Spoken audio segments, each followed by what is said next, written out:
1901 परिणाम तय हो गया। अरविंद और मोन की मृत्यु के कारण युद्ध क्षेत्र की स्थिति बदल गई थी नाटकीय ढंग से। इससे पहले डेविल्स के लोगों को मोर्टल वर्ल्ड और विशियस बीस्ट के विशेषज्ञों ने घेर लिया था। वे अभी भी टिके रहने में इसलिए सक्षम थे क्योंकि ऐसा इसलिए था क्योंकि उन्हें दृढ़ विश्वास था कि अरविंद हुआन फैंग को हराने में सक्षम था और उन्हें मोर्टल वर्ल्ड के कई विशेषज्ञों को हराने के लिए नेतृत्व कर सकता था। उसने अंतिम जीत हासिल कर ली थी। हालांकि जब अरविंद हुआन फैंग की मटन फैट जेटलीन बोतल में फंस गया तो वह हुआन फैंग के मुक्का से मोन के गंभीर रूप से घायल होने का इंतजार कर रहा था। उसके बाद उसने अपने अपमान के कारण आत्महत्या करने का फैसला किया। शैतानों ने खुद को मारने का फैसला किया। अंत में वे पूरी तरह से तितर-बितर हो गए। अरविंद और मोन डेविल्स के दो सबसे शक्तिशाली व्यक्ति थे। अब उनमें से एक फंस गया था और कोई नहीं जानता था कि वह कैसे कर रहा था। दूसरे ने सबके सामने आत्महत्या करने का भी फैसला किया। डेविल्स के लोगों के लिए होंग लॉन्ग, दूसरी ओर नश्वर दुनिया के लोग पूरी तरह से अलग थे। इस अचानक परिवर्तन का सामना करते हुए वे सभी बहुत उत्साहित थे। आखिरकार शैतानों ने अचानक दो शीर्ष विशेषज्ञों को खो दिया था, जिससे उनका मनोबल गिर गया था। लड़ाकू ताकत, उन्होंने एक से अधिक स्तर खो दिए थे। उनकी तरफ से दुष्ट जानवर की मदद से पिछली लड़ाई जीत ली गई थी। इस तथ्य के अलावा कि अभी भी हुआन फैंग जैसा एक सुपर विशेषज्ञ मौजूद था, उन्हें अंतिम जीत हासिल करने की बड़ी उम्मीद थी। हर कोई आसमान में हुआन फैंग को देखने से खुद को रोक नहीं पाया। उनकी आंखें प्रशंसा से भर गईं। उन छोटे शिष्यों ने हुआन फैंग की आंखों में देखा। उनकी आंखें कट्टरता और ईमानदारी से भरी थी। ये वही था जो लगभग उनकी ही उम्र का था। वह उनसे भी छोटा था और उसने युद्ध का रुख मोड़ने में उनकी मदद की थी। हुआन फैंग की शक्तिशाली क्षमता ने सभी को अपने दिल की गहराई से उसकी प्रशंसा करने पर मजबूर कर दिया था। नीचे खड़ी मेंग याओ ने हुआन फैंग को देखा। वह भी बहुत गर्वित और प्रशंसित थी। शुरू में सभी ने सोचा कि हालांकि उन्हें कभी उम्मीद नहीं थी कि हुआन फैंग अरविंद को रोक पाएगा। हुआन फैंग ने अरविंद को फंसा लिया था, जिससे उसका जीवन अज्ञात हो गया था। उसके बाद उसने मोन को एक शक्तिशाली मुक्का मारकर गंभीर रूप से घायल कर दिया। उसने खुद को मार डाला। ये कहा जा सकता है कि हुआन फैंग अकेला था। उसने युद्ध के मैदान की स्थिति को पूरी तरह से बदल दिया था और उसके प्रदर्शन ने सभी की उम्मीदों को पार कर लिया था। हुआन फैंग को जानने वाली वह पहली व्यक्ति थी। मेंग याओ को गर्व महसूस हुआ जब उसने देखा कि दूसरे लोग उसकी प्रशंसा से देख रहे हैं। उसका चेहरा मुस्कुराहट से भरा हुआ था। हालांकि जब उसने अन्य संप्रदायों की कई महिला शिष्यों को हुआन फैंग को उग्र आंखों से देखते हुए देखा तो मेंग याओ को अपने दिल में थोड़ा असहज महसूस हुआ, जैसे कि उसे कुछ छीन लिया गया हो। हालांकि मेंग याओ के पास कुछ भी कहने का कोई रास्ता नहीं था। वह केवल मन ही मन नाराज हो सकती थी। इसके बाद जो हुआ वह बहुत आसान था। डेविल्स ने अरविंद और मोन को खो दिया था। न केवल उन्होंने दो विशेषज्ञों को खो दिया था, बल्कि उनका मनोबल भी गिर गया था और उन्होंने अपने कमांडर को भी खो दिया था। जहाँ तक नश्वर दुनिया के लोगों की बात है तो वे स्वाभाविक रूप से ऐसा अवसर नहीं छोड़ेंगे। संप्रदाय के नेता देहो और अन्य लोगों ने अपने शिष्यों का नेतृत्व किया और शैतानों के शिष्यों पर भयंकर हमला किया। दुष्ट जानवर की मदद से शैतानों के लोग उनके हमलों का सामना करने में असमर्थ थे। वे तुरंत पराजित हो गए। शैतानों में से हर कोई जानता था कि वर्तमान स्थिति निराशाजनक थी, इसलिए सभी ने भागने का विकल्प चुना। हालांकि उनके पास ऐसा करने का आदेश नहीं था। जब वे भाग रहे थे तो वे भी घबराए हुए थे। उन पर नश्वर दुनिया के लोगों द्वारा हमला किया जा रहा था। वे लगातार नश्वर दुनिया के लोगों द्वारा पीछा किए जा रहे थे। जल्द ही मोसिटी के लोग पूरे हेवली प्रोफाउंड सैक में नजर नहीं आ रहे थे। शैतानों के लोग या तो मारे गए थे या भाग गए थे। जहाँ तक नश्वर दुनिया के लोगों की बात है, उनमें से एक छोटे से हिस्से को छोड़कर जो युद्ध के मैदान को साफ कर रहे थे, बाकी सभी भी उसके पीछे चले गए। हुआन फैंग ने उनका पीछा करना नहीं चुना। वास्तव में मोन को एक ही मुक्का मारकर घायल करने के बाद, हालांकि उसने कुल मिलाकर केवल दो काम किए थे, अरविंद को कैद करना और मोन को गंभीर रूप से घायल करना, सभी को समझ में आ गया। हुआन फैंग ही वह व्यक्ति था जिसने इस लड़ाई में निर्णायक भूमिका निभाई थी। शैतानों के लोगों का शिकार करते समय संप्रदाय के नेता देहो और अन्य, उन्होंने हुआन फैंग को उनके साथ जाने के लिए नहीं कहा, बल्कि उसे वहीं रहने की सलाह दी। आखिरकार हुआन फैंग की चोटें अभी तक ठीक नहीं हुई थी। उसने इससे पहले अरविंद और मोन से लड़ाई की थी। सभी को डर था कि हुआन फैंग का शरीर इसे सहन नहीं कर पाएगा। इसके अलावा डेविल्स के पास अब अरविंद और मोन नहीं थे। संप्रदाय के नेता देहो और अन्य लोगों के पीछा करने के सामने उनके पास वापस लेने के लिए ज्यादा जगह नहीं थी और उन्हें हुआन फैंग की मदद की बिल्कुल भी जरूरत नहीं थी। मेंग याओ भी पीछे रह गई। इस बार ये पहले से अलग था। इस बार मेंग याओ ने ही रहने का अनुरोध किया, क्योंकि यह मेंग याओ ही थी जो हुआन फैंग की देखभाल करती थी। इसलिए संप्रदाय के नेता देहो और अन्य लोगों को स्वाभाविक रूप से कोई आपत्ति नहीं थी। इस तरह मेंग याओ फिर से हुआन फैंग के पक्ष में आ गई। जब ये छोटा होता है तो ये बहुत प्यारा होता है। मेंग याओ ने जियाओ बाई को देखा जो हुआन फैंग की तरफ लौट आई थी और उसकी आंखों में सितारे चमक रहे थे। इस समय जियाओ बाई पहले से ही अपने विशाल आकार से उबर चुका था। यह एक साधारण पिल्ला की शक्ल में वापस आ गया था, क्योंकि इसका फर चांदी सफेद था। अपने छोटे आकार के अलावा ये बहुत प्यारा लग रहा था। मेंग याओ, सुयुमो और पृथ्वी पर अन्य लोगों को भी जियाओ बाई बहुत पसंद थी। जियाओ बाई ने शैतानों के लोगों का पीछा नहीं किया, लेकिन इसने दुष्ट जानवर को उनका पीछा करने का आदेश दिया। एक प्राचीन दिव्य जानवर के रूप में दुष्ट जानवर पर शासन करना उसके लिए कोई समस्या नहीं होगी। ये पहले से ही वयस्क अवस्था में प्रवेश कर चुका था और इसके शरीर में दिव्य जानवर का रक्त पूरी तरह से जागृत हो चुका था। मनुष्य और शैतानों के लोग शायद इसे महसूस न कर पाएं, लेकिन वे दुष्ट जानवर को स्पष्ट रूप से महसूस कर सकते थे। यही कारण था कि पहले उनकी ऐसी प्रतिक्रिया थी। यही कारण था कि वे इतनी आसानी से जियाओ बाई के सामने झुकने में सक्षम थे। अगर ये तथ्य न होता कि जियाओ बाई में रिक्त रेखा काले फ्लड ड्रैगन से उच्च श्रेणी की थी, तो उनके लिए ये लक्ष्य हासिल करना असंभव होता। मेंग याओ की प्रशंसा सुनने के बाद जियाओ बाई का चेहरा गर्व से भर गया। वह मानव भाषा समझता था और उसके लिए कोई बड़ी समस्या नहीं थी। जब मेंग याओ ने जियाओ बाई की प्रतिक्रिया देखी तो उसे यह और भी अच्छा लगा। वह खुद को रोक नहीं पाए और जियाओ बाई के मुलायम फर को छूने के लिए नीचे बैठ गई। जियाओ बाई ने प्रतिरोध का कोई संकेत नहीं दिखाया। हुआन फैंग, आपको कैसा लग रहा है? क्या कोई असुविधा है? मेंग याओ तुरंत खड़ी हो गई और चिंता के साथ हुआन फेंग से पूछा, शायद इसलिए क्योंकि वह यहाँ रहने के अपने उद्देश्य के बारे में सोच रही थी। मैं ठीक हूँ, हुआन फेंग ने अपना सिर हिलाया और कहा। वास्तव में हुआन फेंग ठीक था। वास्तव में जब वह अरविंद से लड़ रहा था तो उसने अपना अधिकांश समय चकमा देने में बिताया। अंत में जब वह कमजोरी दिखाना चाहता था और अरविंद को सुन्न करना चाहता था, उसने अरविंद से केवल कुछ ही बार लड़ाई की थी, लेकिन उसे कोई गंभीर चोट नहीं लगी थी। वास्तव में हुआन फेंग ने मोन से लड़ते समय अपनी पूरी ताकत भी नहीं लगाई थी। अब वह पहले जैसा नहीं रहा, वह मोन से कहीं ज्यादा ताकतवर था। मोन को गंभीर रूप से घायल करने के लिए उसे अपनी पूरी ताकत लगाने की भी जरूरत नहीं पड़ी। इसलिए वास्तव में हुआन फेंग ने अभी कोई तीव्र लड़ाई नहीं की थी, इसलिए उसकी चोटें ज्यादा गंभीर नहीं हुई। मेंग याओ ने राहत की सांस ली जब उसने हुआन फेंग की बात सुनी। फिर उसने कहा, हुआन फेंग तुम वाकई कमाल हो। वह शैतान सम्राट अरविंद था। 10 साल पहले वह नश्वर दुनिया में हवा को बुलाने और बारिश को बुलाने में सक्षम था। आज मैंने कभी नहीं सोचा था कि मैं तुमसे हार जाऊंगी। इस समय मेंग याओ का चेहरा प्रशंसा से भरा हुआ था। ये वही भाव था जो मॉडल वर्ल्ड के कई युवा शिष्यों के चेहरे पर था जब उन्होंने हुआन फेंग को देखा। वह अभी भी ठीक है। सौभाग्य से मेरे पास और भी खजाने हैं, हुआन फेंग ने कहा जब वह हेवली प्रोफाउंड सेक्ट के मुख्य हॉल की ओर चला गया। इस समय स्वर्गीय गहन संप्रदाय में अभी भी कुछ लोग युद्ध के मैदान की सफाई कर रहे थे। जब उन्होंने हुआन फेंग को गुजरते हुए देखा तो वे सभी प्रशंसा से उसकी ओर देखने लगे, जिससे हुआन फेंग को थोड़ी शर्मिंदगी महसूस हुई। यह एक ऐसी दुनिया थी जहाँ ताकत का सम्मान किया जाता था। अगर हुआन फेंग के पास पर्याप्त ताकत होती तो हर कोई उसका सम्मान करता और उसकी पूजा करता। और ठीक है, तुम्हारी ये बोतल किस तरह का जादुई खजाना है? यह इतनी शक्तिशाली कैसे है कि यह अरविंद को भी अंदर खींच सकती है? मेंग याओ ने हुआन फेंग के पास जाकर पूछा। यह मेरी चीज कोई साधारण जादुई खजाना नहीं है, यह एक जादुई खजाना है जिसका इस्तेमाल आसमान में अमर लोग करते हैं। अमर लोगों से निपटना मेरे लिए कोई समस्या नहीं होगी, अरविंद से तो बिल्कुल नहीं। हुआन फेंग ने कहा, क्या सचमुच आकाश में अमर प्राणी है? मेंग याओ ने अपना सिर उठाया और अचंभित होकर आकाश की ओर देखा। हालांकि वे सभी साधक थे, लेकिन उनमें से किसी ने कभी असली भगवान को नहीं देखा था। बेशक आम लोगों की नजर में वे पहले से ही भगवान थे। हाँ, हुआन फेंग ने सकारात्मक रूप से कहा, भले ही इस अंतरिक्ष समय में ऐसी कोई चीज न हो, कम से कम जर्नी टू द वेस्ट जैसे पौराणिक स्थान में एक ईश्वर अवश्य होना चाहिए। मैं वास्तव में देखना चाहता हूँ कि एक दिव्य अमर कैसा होता है। मेंग याओ को हुआन फेंग की बातों पर संदेह नहीं हुआ, इसके बजाय उसके चेहरे पर एक मोहित भाव था। उनके जैसे अमर साधकों का सबसे बड़ा सपना एक दिन में साधना करके अमर बनना था। हालांकि साधना आखिरकार स्वर्ग को चुनौती देने वाली थी और यह बेहद कठिन थी। यह ऐसी चीज नहीं थी जिसकी साधारण लोग कल्पना कर सकते थे, इसलिए वे साधना स्तर में सुधार करना चाहते थे। ये बेहद कठिन था। ये सोचते हुए मेंग याओ ने हुआन फेंग को प्रशंसा और पूजा से देखा। हुआन फेंग उससे छोटा था, लेकिन अंत में साधना स्तर उसके अपने गुरु से भी अधिक मजबूत था। इसे अब प्रतिभा के रूप में वर्णित नहीं किया जा सकता था। अगर कोई ऐसा था जो अमर बनने के लिए साधना कर सकता था, मेंग याओ को लगा कि हुआन फेंग उनमें से एक होना चाहिए।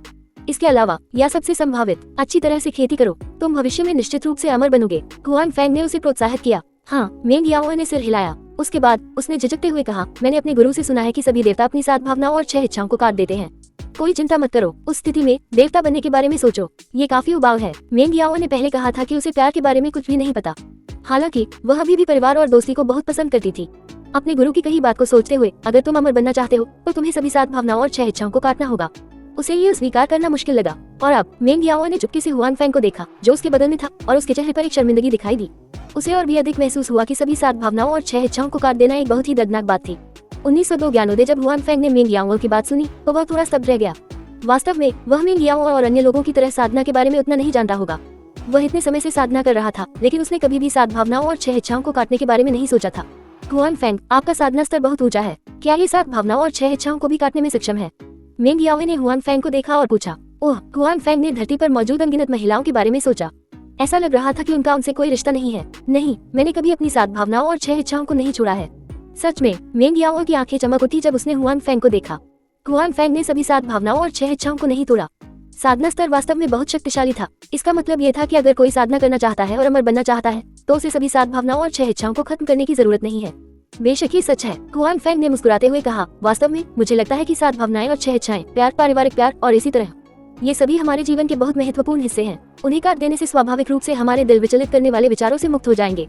हालांकि ये हमारे विचारों को अपूर्ण भी बना देगा। ज्यादातर समय हमारे लिए एक मृतंत्र में फंसना आसान होगा, जिससे जाए विचलन हो जाएगा।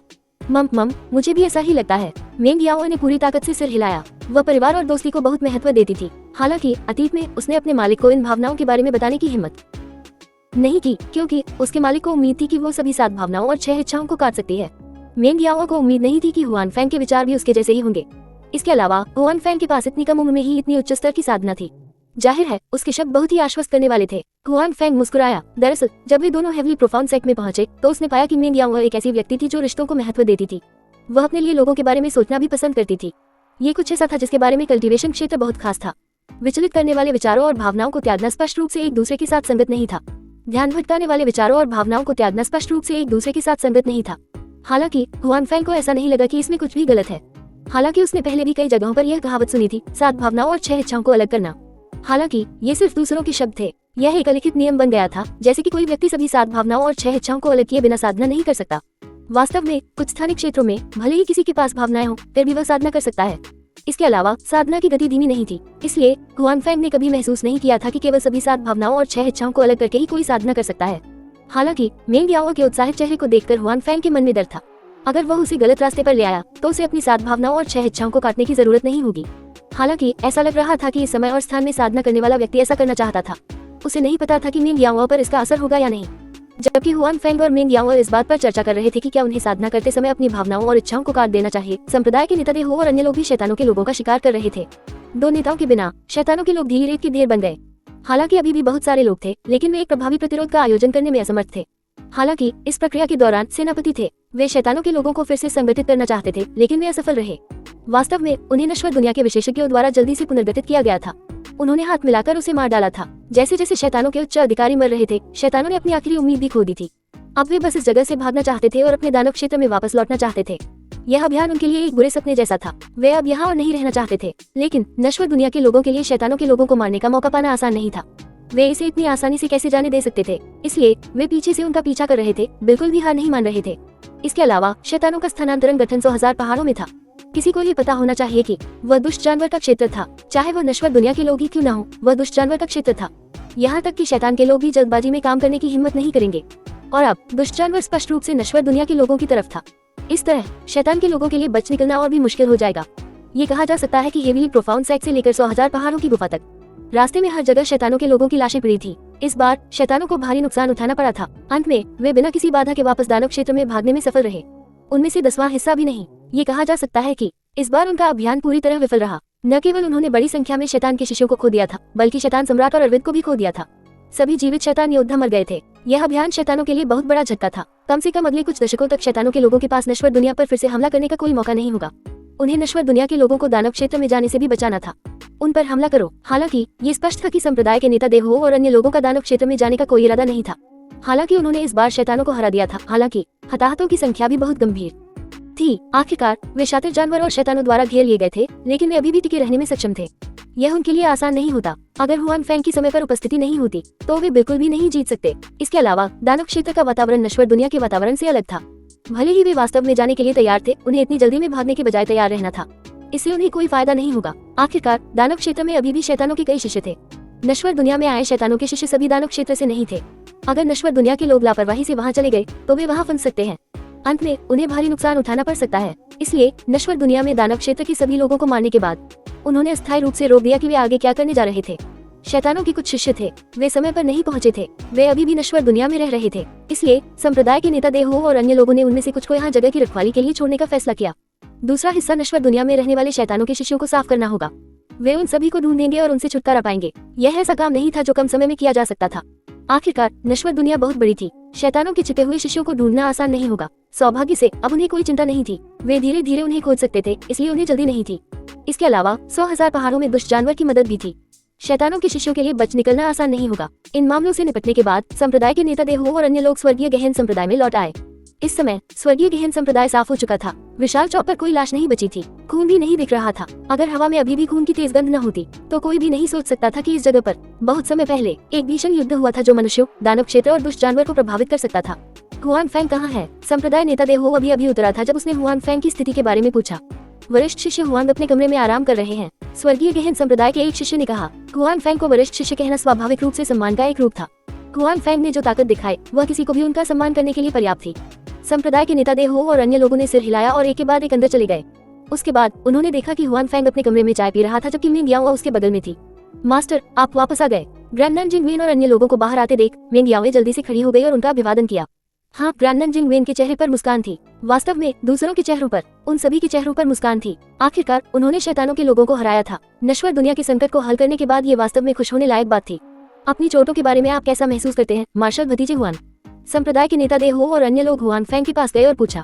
आपकी चिंता के लिए धन्यवाद सीनियर। हालांकि मेरी चोटें अभी पूरी तरह से ठीक नहीं हुई हैं, लेकिन मैं अब ठीक हूँ। हुआन फैंग ने कहा। यह अच्छी बात है। संप्रदाय के नेता देहो ने मुस्कुराते हुए कहा। इस बार यह सब आपके कारण है। अन्यथा हमारी तरफ की स्थिति अकल्पनीय होती। दरअसल हुआन फैंग की मदद के बिना उनकी टीम उस स्थिति में कोई भी अरविंद के हमले का सामना नहीं कर पाएगा। वे नुकसान में रहेंगे। वास्तव में अंतिम हार उन्हीं की होगी। ये कहा जा सकता है कि हुआन फैंग ने युद्ध के मैदान की स्थिति को पूरी तरह से बदल दिया था और मॉर्टल वर्ल्ड को बचा लिया था। वरिष्ठ, आप बहुत गंभीर हो रहे हैं। मैंने केवल वही किया है जो मैं कर सकता था। हुआन फैंग ने कहा, मैं गंभीर नहीं हूँ, मैं गंभीर नहीं हूँ। मैंने जो कहा वह सच है। संप्रदाय के नेता दे हो ने कहा, अब आप हमारे उद्धार करता है। मेरे भी छोटे बच्चे वास्तव में आपकी प्रशंसा करते हैं। वास्तव में ये सिर्फ हेवली प्रोफाउंड सेक्ट नहीं था, अन्य संप्रदायों की युवा पीढ़ी भी हुआन फेंग की प्रशंसा करती थी। बेशक ये सब वही था जिसके हुआन फेंग हकदार थे। उनकी योग्यता ने उन्हें उन लोगों के सम्मान का आनंद लेने की अनुमति दी। उसके बाद हर कोई शैतान के लोगों का शिकार करने के मामले पर चर्चा करने लगा। ओह ठीक है, मैंने जियाओ बाई से सुना है कि काला बार ड्रैगन मर चुका है।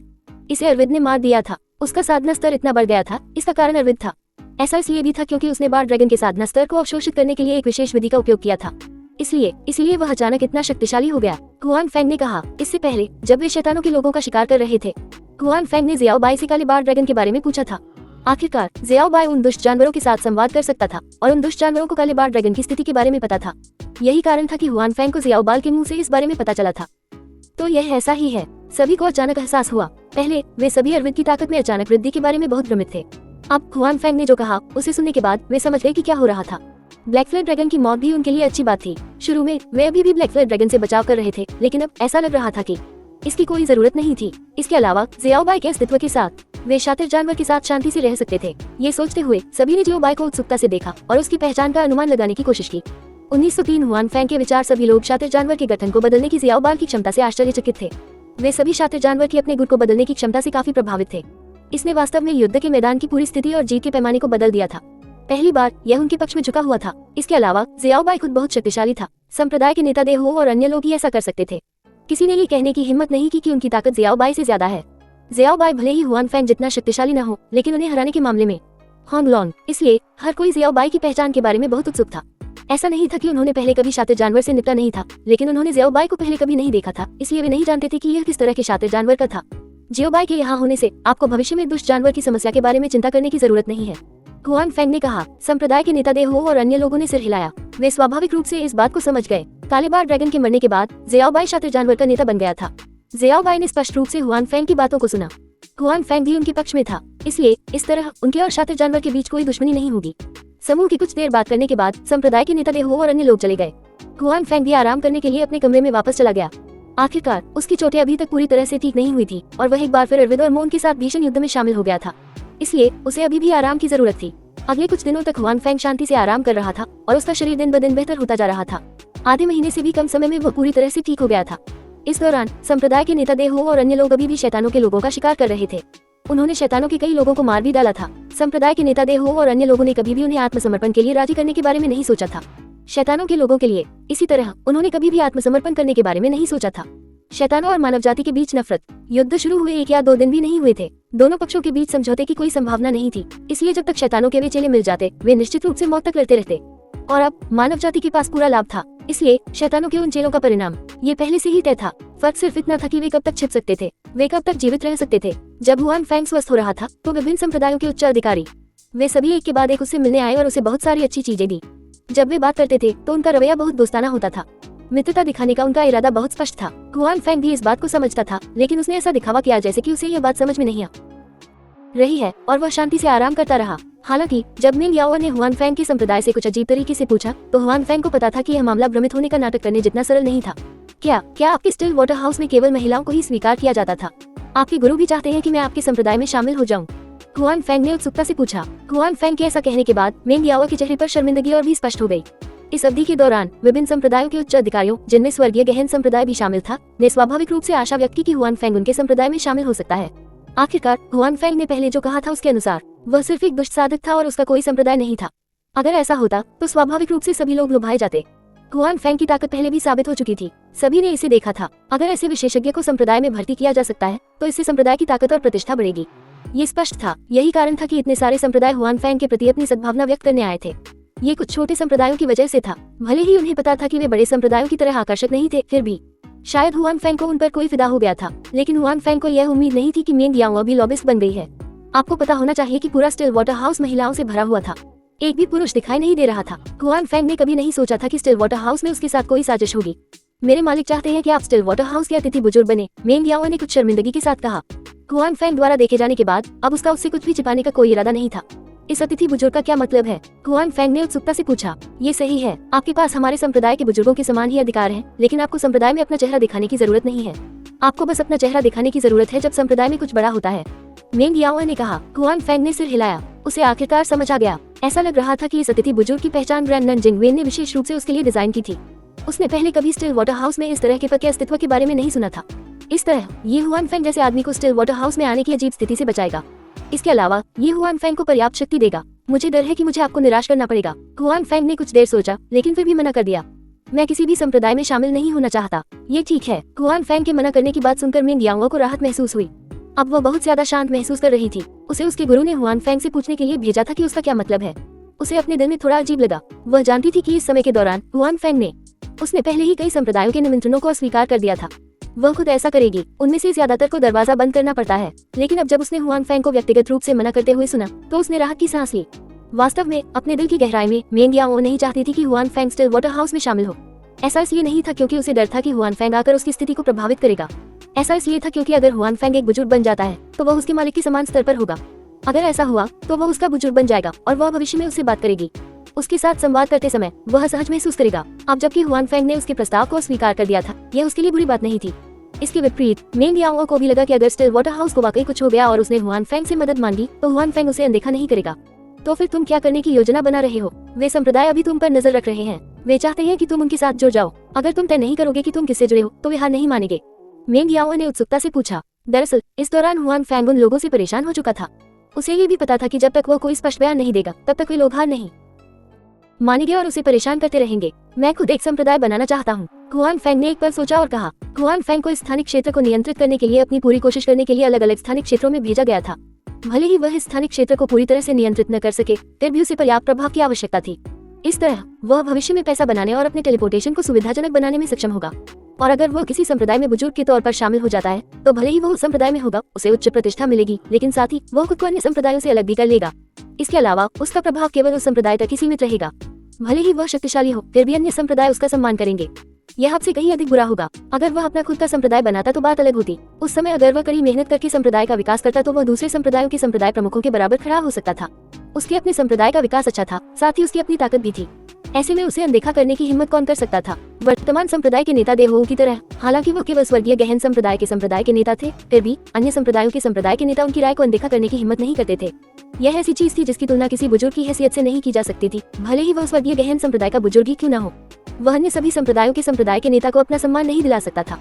वह उनकी राय सुनेगा। इसलिए कुछ दिनों के विचार विमर्श के बाद हुआन फैंग ने अपना खुद का संप्रदाय बनाने का फैसला किया। यह उसके लिए बहुत मुश्किल नहीं था। सबसे पहले तो पद की बात थी। अपने बल से किसी संप्रदाय का पद पाना उसके लिए कठिन नहीं होगा।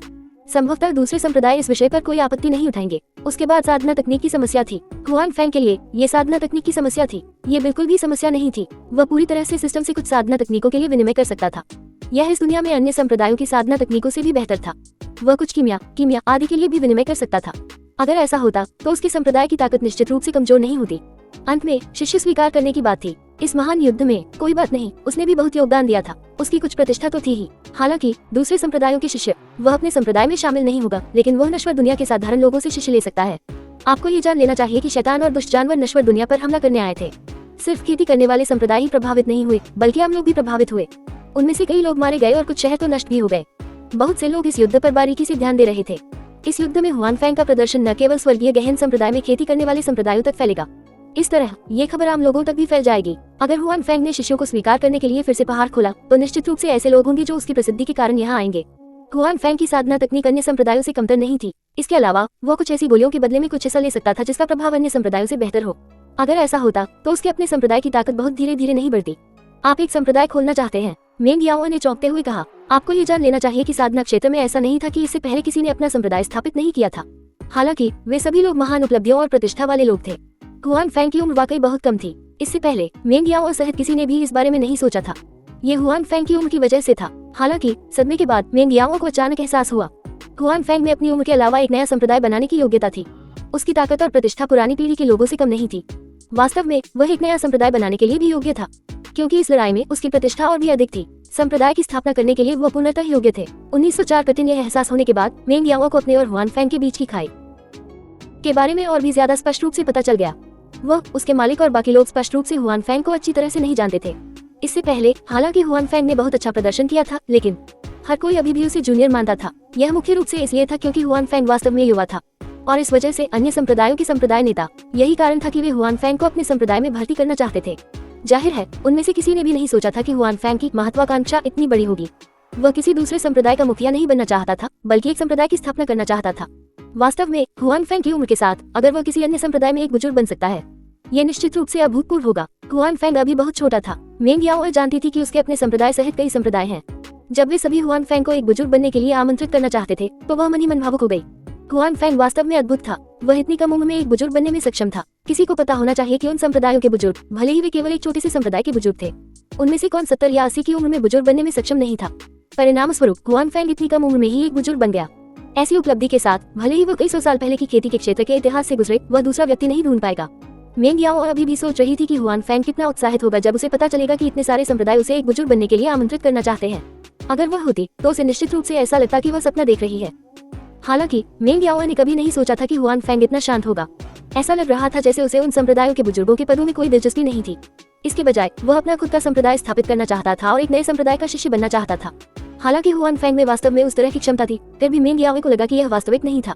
ये सही है, हुआन फैंग ने सिर हिलाया और कहा, यह मेरा सपना है। मैं जो कुछ सीखा है उसे दूसरों तक पहुंचाना चाहता हूँ। हुआन फैंग ने जो कहा वह आधा सच और आधा झूठ था। उसका मुख्य लक्ष्य अभी भी इस दुनिया में रहना था। वह अपनी खुद की शक्ति और प्रभाव रखना चाहता था और दूसरे संप्रदायों में शामिल होना चाहता था। हालांकि उसका भी प्रभाव और समर्थन होगा। हालांकि ये दूसरे लोगों की अभिव्यक्तियों पर निर्भर करेगा। चाहे वह कितना भी शक्तिशाली क्यों न हो, वह अभी भी एक बुजुर्ग था। उसका अधिकार संप्रदाय के नेता से अधिक नहीं हो सकता था। जाहिर है, ये कुछ ऐसा नहीं था जिसे हुआन फैंग देखना चाहता था। इससे पहले वह दूसरे स्थानिक क्षेत्र में था। उसे इस तरह का नुकसान हुआ था, भले ही संप्रदाय के नेता ने उसके साथ बहुत अच्छा व्यवहार किया था। हुआन फैंग उस पर बहुत भरोसा करता था, लेकिन वह इसकी गारंटी नहीं दे सकता था। संप्रदाय के नेता हमेशा उसका अटूट समर्थन करेंगे। इसलिए इस पर विचार करने के बाद उनके लिए एक संप्रदाय की स्थापना करना बेहतर था। क्या आप जानते हैं कि यह कितना मुश्किल है? मेंग याओ ने कहा, साधना क्षेत्र बहुत बड़ा है, लेकिन इतने सालों के विकास के बाद यह क्षेत्र मूल रूप से विभाजित हो गया है। हर संप्रदाय का अपना प्रभाव क्षेत्र है। यदि कोई नया संप्रदाय प्रकट होता है, तो यह निश्चित रूप से अन्य संप्रदायों के हितों को प्रभावित करेगा। यदि ऐसा है, तो ये गारंटी देना मुश्किल है कि अन्य संप्रदायों के पास कोई अन्य विचार नहीं होगा। इस बिंदु तक बोलते हुए मेंग याओ ने कुछ जटिल अभिव्यक्ति के साथ हुआन फैंग को देखा और कहा, भले ही आपने युद्ध में कुछ योगदान दिया हो, जब इसमें आपके अपने हित शामिल हो, तो उन संप्रदायों के उच्च अधिकारी पुराने रिश्तों के बारे में नहीं सोचेंगे। हालांकि मेंग याओ आमतौर पर पूरे दिल से अपने गुरु का अनुसरण करती थी, लेकिन इसका मतलब यह नहीं था कि वह दुनिया के तौर तरीकों को बिल्कुल नहीं समझती थी। दरअसल चूंकि वह साधना क्षेत्र में थी, इसलिए उसे इसकी गहरी समझ थी। आमतौर पर कई संप्रदायों के पास कुछ साधना संसाधन होते थे या अन्य हित जो घर्षण करते हैं, लेकिन ऐसा घर्षण बड़े पैमाने पर नहीं था, लेकिन ये हमेशा मौजूद था, क्योंकि हर कोई समझता था कि साधना क्षेत्र के संसाधन सीमित थे। यदि दूसरों को अधिक प्राप्त हुआ, तो उनका अपना संप्रदाय कम प्राप्त करेगा। इस तरह लाभ के लिए संघर्ष होना अजीब नहीं होगा। वास्तव में संप्रदायों के कुछ उच्च पदस्थ लोग भी हेवली प्रोफेन संप्रदाय की स्थिति को बदलना चाहते थे। आखिरकार दुनिया के सबसे महान संप्रदाय के रूप में हेवली प्रोफेन संप्रदाय के पास आमतौर पर अन्य संप्रदायों की तुलना में अधिक संसाधन थे। अन्य संप्रदायों के लिए ईर्ष्या न करना असंभव था। स्वर्गीय मार्शल संप्रदाय अन्य संप्रदायों के समान ही था, लेकिन उनके कार्य असफल रहे। और इस बार नश्वर दुनिया में कई संप्रदायों के एक दूसरे के खिलाफ एकजुट न होने का कारण ये था कि उनके मन में एक दूसरे के प्रति कोई द्वेष नहीं था। वे शैतानों और दुष्ट जानवर के खिलाफ लड़ रहे थे। इसका कारण ये था कि हर कोई यह जानता था, इस समय अगर उनके मन में अभी भी कोई विचार है, तो यह उनके लिए अच्छा नहीं होगा। वास्तव में नश्वर दुनिया में संपूर्ण साधना क्षेत्र भी नष्ट हो सकता है। इसलिए सभी ने अस्थायी रूप से अपने पिछले विचारों को अलग रखा और शैतानों और दुष्ट जानवर के खिलाफ बचाव के लिए सेना में शामिल हो गए। हालांकि जब बाहरी खतरों को खत्म कर दिया गया, खासकर शैतानों के भारी नुकसान के बाद, यह अगले कुछ दशकों तक नश्वर दुनिया के लिए कोई खतरा नहीं रहेगा। जहाँ तक शातिर जानवर की बात है, तो ज़ियाओबाल की वजह से यह अब कोई खतरा नहीं रहेगा। दूसरे संप्रदायों के लोगों के मन में कुछ विचार आने लगे क्योंकि उन्हें कोई बाहरी खतरा नहीं था। लेकिन इस समय हुआन फैंग ने अपना खुद का संप्रदाय स्थापित करने का फैसला किया था। जाहिर है, ऐसा करने के लिए ये सही समय नहीं था। मैं समझता हूँ कि तुमने क्या कहा। हुआन फैंग ने सिर हिलाया और कहा, वह अब एक गुस्सैल व्यक्ति नहीं था जो अभी अभी स्कूल से निकला था। वह स्वाभाविक रूप से जानता था कि क्या चल रहा था, और ये तो बताना ही पड़ेगा। वह पहले ही बहुत सी जगहों पर जा चुका था और उसने ऐसी ही कई चीजें देखी थी। स्वाभाविक रूप से वह इस क्षेत्र की चीजों को समझता था। हालांकि हुआन फैंग के लिए इस समस्या के बारे में जानना असंभव था, या यूं कहीं कि यह एक खतरा था। यह उसकी शैली नहीं थी, उसका अपना उद्देश्य था, और उसके कारण अन्य संप्रदायों का उससे अलग होना असंभव था। अगर उसने अपना लक्ष्य बदल दिया, तो इस बार उसका टेलीपोर्टेशन क्या फायदा था। यह अच्छी बात है कि तुम समझ गए। यदि तुम कोई संप्रदाय शुरू करते हो, तो निश्चित रूप से मैं तुम्हारा समर्थन करूंगी। मुझे ये भी विश्वास है कि तुम इन मामलों को संभालने में सक्षम होगे, मेंग याओ ने हुआन फैंग से कहा। घटनाओं की श्रृंखला के बाद मेंग याओ हुआन फैंग पर बहुत भरोसा करती थी। इसके अलावा वह ये भी मानती थी कि हुआन फैंग ने निश्चित रूप से यह निर्णय क्षणिक आवेग में नहीं लिया होगा। उसने सभी प्रकार की चीजों के बारे में सोचा होगा और उन कठिनाइयों को समझा होगा जिनका उसे सामना करना पड़ सकता है। आपके भरोसे के लिए धन्यवाद। हुआन फेंग मुस्कुराया और कहा, हालांकि अगर भविष्य में मेरे और आपके स्टिल वाटर हाउस के बीच कोई संघर्ष होता है तो क्या होगा? आप क्या करेंगे? आप अभी भी मेरा समर्थन करते हैं? एक हुआन फेंग के शब्दों ने मेंग याओ को तुरंत चौंका दिया। उसके चेहरे पर एक परेशान भाव था। हुआन फेंग उसका रक्षक था। इसके अलावा उसके दिल में उसके बारे में अच्छी धारणा थी। हालांकि स्टिल वाटर हाउस ने उसके संप्रदाय को पोषित किया था। वह कई सालों से वहाँ रह रही थी और वह जगह उसका घर थी। अगर दोनों पक्षों के बीच वास्तव में कोई संघर्ष था तो मेंग याओ को वास्तव में नहीं पता था कि उसे क्या करना चाहिए। हाँ, ठीक है, मेरे लिए चीजें मुश्किल मत बनाओ। मैं ऐसा होने से बचने की पूरी कोशिश करूंगा। हुआन फेंग ने मेंग याओ के परेशान चेहरे को देखा और कुछ मनोरंजन के साथ कहा। हाँ, मेंग याओ ने सिर हिलाया, लेकिन वह अपने दिल में ये भी समझ गई थी कि इस तरह की बात ऐसी नहीं थी जिसे सिर्फ हुआन फेंग के कहने से टाला जा सके। हुआन फेंग के निर्णय के बारे में दूसरे संप्रदाय के सभी लोगों को तुरंत पता चल गया। हुआन फेंग का भी यही इरादा था। वह नहीं चाहता था कि उन्हें पता चले कि वह क्या सोच रहा था। ये लोग उसे परेशान करते रहेंगे और ये तो छोड़िए, यह कोई शर्मनाक बात नहीं थी। यह अंततः दूसरों को पता चल ही जाएगा जब तक कि मैं अपना खुद का संप्रदाय स्थापित न कर लूं। अगर यह कोई छोटी सी बात थी तो अगर वो विकास करना चाहता था तो उसे दूसरे संप्रदायों द्वारा अनदेखा नहीं किया जाता। हुआन फेंग के फैसले के बारे में दूसरे संप्रदायों के उच्च अधिकारियों ने शुरुआत में उनकी प्रतिक्रिया मेंग याओ जैसी ही थी। उनके चेहरे सदमे से भरे हुए थे। हुआन फेंग जितना युवा बुजुर्ग वह पहले कभी नहीं दिखाई दिया था, अब तो बिल्कुल नहीं। उसके जैसा युवा संप्रदाय नेता सैकड़ों सालों से पन्नों को पलट रहा था। वह पहले कभी नहीं दिखाई दिया था। आखिरकार जिन्होंने अतीत में अपना संप्रदाय स्थापित किया था वे सभी बहुत बूढ़े थे। इसके अलावा उन्होंने पहले से ही साधना क्षेत्र में बहुत उच्च प्रतिष्ठा अर्जित कर ली थी। फिर भी उनके लिए अपना संप्रदाय स्थापित करना बेहद मुश्किल था। हुआन फेंग का तो कहना ही क्या, जो एक युवा व्यक्ति था। इस वजह से कई लोगों ने इस मामले के बारे में सुना। उनके दिलों में वे हुआन फेंग के बारे में बहुत ज्यादा नहीं सोचते थे। हुआन फेंग वास्तव में शक्तिशाली था। हालांकि एक संप्रदाय का प्रबंधन कुछ ऐसा था जो केवल शक्ति होने से किया जा सकता था। हुआन फेंग जैसा व्यक्ति जिसके पास कोई अनुभव या संचय नहीं था, वह एक संप्रदाय विकसित करना चाहता था। ये लगभग असंभव था। इसलिए कई लोगों को लगा कि हुआन फेंग का संप्रदाय सिर्फ एक मजाक था। जल्दी या बाद में ये ढह जाएगा। उस समय हुआन फेंग अभी भी शामिल होने के लिए एक और संप्रदाय का चयन करेगा। ये भी इसी विचार के कारण था। इसलिए हुआन फेंग और मेंग याओ को पहले से ही इस बात की चिंता थी कि दूसरे संप्रदाय हुआन फेंग के प्रति शत्रुतापूर्ण होंगे। वे नहीं दिखे, या यूं कहीं कि वे फिलहाल नहीं दिखे। उनमें से किसी ने भी नहीं सोचा था कि हुआन फेंग उनके लिए एक मैच है। उन्हें लगा कि हुआन फेंग का संप्रदाय बिल्कुल भी विकसित नहीं हो पाएगा। स्वाभाविक रूप से यह उनके लिए कोई खतरा नहीं होगा। हेवली प्रोफाउंड सेक्ट के सेक्ट लीडर दे हो ने हुआन फेंग के साथ मजाक भी किया। अगर भविष्य में तुम्हें किसी मदद की जरूरत हो तो बेहिचक आकर उनसे मिलो। वह कुछ सालों से सेक्ट लीडर थे और उन्हें कुछ अनुभव था। अगर हुआन फेंग को इस पहलू में मदद की जरूरत होती तो वह हुआन फेंग को सिखा भी सकते थे। हुआन फेंग स्वाभाविक रूप से सहमत हो गया। चूंकि इस समय किसी ने एक दूसरे से झगड़ा करने का फैसला नहीं किया था, इसलिए हुआन फेंग स्वाभाविक रूप से कुछ घिनौना काम नहीं करेगा। क्या उनके लिए शांतिपूर्वक साथ रहना बेहतर नहीं होगा? बेशक इसका कोई असर नहीं होगा, कम से कम अगले कुछ समय के लिए। आओ, हुआन फेंग से मिलने आने वाले लोगों की संख्या बहुत कम हो गई थी। सभी समझ गए कि हुआन फेंग सिर्फ मजाक कर रहा था। हालांकि इससे ये भी पता चला कि वह महत्वाकांक्षी था। अगर ऐसा होता तो वह कभी भी किसी छोटे संप्रदाय में शामिल होने को तैयार नहीं होता, भले ही उसका भविष्य बर्बाद हो जाए। वह सिर्फ एक बड़ा संप्रदाय ही चुनता। इस वजह से वे छोटे संप्रदाय जो जानते थे कि उनके पास कोई मौका नहीं है, वे अब हुआन फेंग पर ज्यादा समय बर्बाद नहीं करेंगे। साथ ही कई संप्रदायों के ठिकानों को दुष्ट जानवर ने नष्ट कर दिया। नतीजतन उन छोटे संप्रदायों ने एक के बाद एक हेवली प्रोफाउंड संप्रदाय को छोड़ दिया। वे अपने ठिकानों पर लौट आए और अपने ठिकानों का पुनर्निर्माण करने चले गए। 1905 संप्रदाय के स्थान की पुष्टि करे। संप्रदाय नेता दे हो, इस समय के दौरान मेरी देखभाल करने के लिए धन्यवाद। मेरा शरीर लगभग ठीक हो गया है, इसलिए मैं अब आपको परेशान नहीं करूंगा। इस दिन हुआन फेंग, जिसका शरीर ठीक हो गया था, ने संप्रदाय नेता दे हो को अलविदा कहा। इस समय मनुष्यों और शैतानों के बीच युद्ध को लगभग 1 महीना बीत चुका था। स्वर्गीय गहन संप्रदाय अब पहले जैसा जीवंत नहीं रहा। दूसरे संप्रदायों के लोग सभी एक के बाद एक चले गए, जिसमें मेंग याओ भी शामिल थी। 10 दिन पहले जो लोग उसके संप्रदाय का अनुसरण करते थे, वे सभी एक साथ संप्रदाय में लौट आए। जहाँ तक हुआन फेंग का सवाल है, क्योंकि उसकी चोटें पूरी तरह से ठीक नहीं हुई थी, इसलिए वह यहाँ आराम करने के लिए रुका था। संप्रदाय के नेता दे हो का उसे भगाने का कोई इरादा नहीं था। उसने हुआन फेंग की अच्छी देखभाल की थी। वर्तमान में हुआन फेंग का शरीर लगभग पूरी तरह से ठीक हो चुका था, इसलिए उसने संप्रदाय के नेता दे हो से विदा लेने को कहा। उसके पास अभी भी काम थे, इसलिए वह हर समय हेवली प्रोफाउंड संप्रदाय में नहीं रह सकता था। भतीजे हुआन, क्या तुम अब और नहीं रुकोगे? वैसे भी हेवली प्रोफाउंड सेक्ट में बहुत सारे अतिथि कक्ष हैं। भतीजे हुआन यहाँ लंबे समय तक रह सकते हैं। सेक्ट लीडर दी हो ने मुस्कुराते हुए कहा। हालांकि हुआन फेंग का इरादा अपना खुद का परिवार बसाने का था। हालांकि जाहिर है सेक्ट लीडर दी हो ने सोचा कि हुआन फेंग सिर्फ एक चंचल स्वभाव वाला युवक था, इसलिए उन्होंने हुआन फेंग को उसी पीढ़ी का व्यक्ति नहीं माना। इसके बजाय उन्होंने हुआन फेंग को युवा पीढ़ी का व्यक्ति माना। कोई जरूरत नहीं, आपके अच्छे इरादों के लिए धन्यवाद संप्रदाय नेता दे हो। मुझे अभी भी कुछ काम है, इसलिए मैं अब आपको परेशान नहीं करूंगा। हुआन फेंग ने विनम्रता से मना कर दिया। संप्रदाय के नेता दे हो को स्वाभाविक रूप से पता था कि हुआन फेंग किस बारे में बात कर रहे थे। हालांकि उन्होंने इसे गंभीरता से नहीं लिया। उन्होंने हुआन फेंग से कुछ और बार रुकने के लिए कहा। ये देखते हुए कि हुआन फेंग जाने पर अड़े हुए हैं, उन्होंने हुआन फेंग को पहाड़ से नीचे जाने दिया। साथ ही उन्होंने हुआन फेंग के लिए बहुत सारी चीजें भी तैयार की। आखिरकार मैं पहाड़ से नीचे जा रहा हूँ। हेवली प्रोफाउंड सेक्ट के पहाड़ी द्वार के नीचे हुआन फेंग ने कुछ भावुकता के साथ कहा। इस अवधि के दौरान वह हेवली प्रोफेंसेक में रह रहा था। हालांकि हेवली प्रोफेंसेक में हर कोई उसके प्रति बहुत विनम्र था, फिर भी वह वहाँ एक अतिथि के रूप में रह रहा था। वहाँ रहना उसके लिए हमेशा सुविधाजनक था। हुआन फेंग ने पहले भी कुछ बार इसका उल्लेख किया था। वह जाना चाहता था, लेकिन सेक्ट लीडर दे हो ने उसे रोक दिया। इस बार आखिरकार यह काम कर गया। चलो हम कहीं और जाएंगे और अपने संप्रदाय के आधार के लिए एक उपयुक्त स्थान ढूंढेंगे, हुआन फेंग ने अपने बगल में खड़े जियाओ बाई से कहा। जियो बाई ने आज्ञाकारी ढंग से कुछ बार पुकारा। आखिरी लड़ाई के बाद से जियाओ बाई, ईगलेट और फडना स्टालियन, वे सभी वास्तविक दुनिया में रह गए थे और हुआन फेंग उन्हें दूसरे आयाम में वापस नहीं ले गया। इससे तीनों छोटे साथी बहुत खुश हुए। आखिरकार वास्तविकता में ये वैकल्पिक आयाम की तुलना में बहुत अधिक दिलचस्प था। बेशक इस समय के दौरान ये तीन छोटे साथी, जियाओ बाई, उसने हेवली प्रोफाउंड सेक्ट में बहुत पैसा कमाया था, खासकर युद्ध के दौरान। जियाओ बाई, जिसने बेहतरीन प्रदर्शन किया था, एक सुपरस्टार की तरह था। वह हमेशा लोगों से घिरा रहता था और छोटे लड़के के चेहरे पर हमेशा एक सुंदर भाव रहता था। जब दूसरे उसे चिढ़ाते थे तो वह उन्हें अनदेखा कर देता था। हालांकि इसने दूसरों को उसे पसंद करने से नहीं रोका। बेशक कोई भी जियाओ बाई की प्यारी छवि से धोखा नहीं खाएगा। वे सभी महान युद्ध के दौरान जियाओ बाई की ताकत को याद करते हैं। ये शैतानों के एक जनरल के बराबर एक अस्तित्व था, जो नश्वर दुनिया के लोगों के बराबर था। ये कुछ वरिष्ठ बुजुर्गों को छोड़कर अधिकांश लोगों की तुलना में अधिक मजबूत था।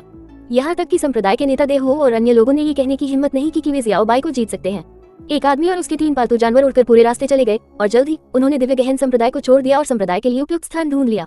हालांकि जैसा कि मिंग याओ ने कहा, साधना क्षेत्र इतने सालों से गुजर रहा था। क्षेत्र पहले ही विभाजित हो चुका था और वहाँ अधिक आध्यात्मिक ऊर्जा वाला स्थान था।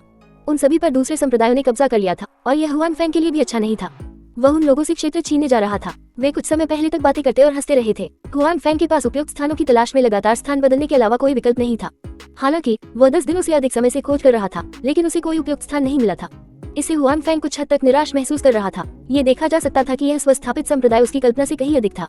ये बहुत अधिक कठिन था। यह अभी शुरुआत थी, लेकिन ये पहले से ही बहुत कठिन हो गया था। बेशक हालांकि यह कुछ हद तक मुश्किल था, हुआन फेंग हार मानने का इरादा नहीं रखता था।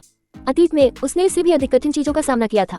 उस समय उसने कभी हार नहीं मानी थी। अब तो छोड़ ही दीजिए। जियो बाई, आपको क्या लगता है हमें कहाँ जाना चाहिए? इस दिन हुआन फेंग सड़क के किनारे बैठा था, खाना खाते हुए जियो बाई से बात कर रहा था। मूल रूप से हुआन फेंग बस लापरवाही से पूछ रहा था।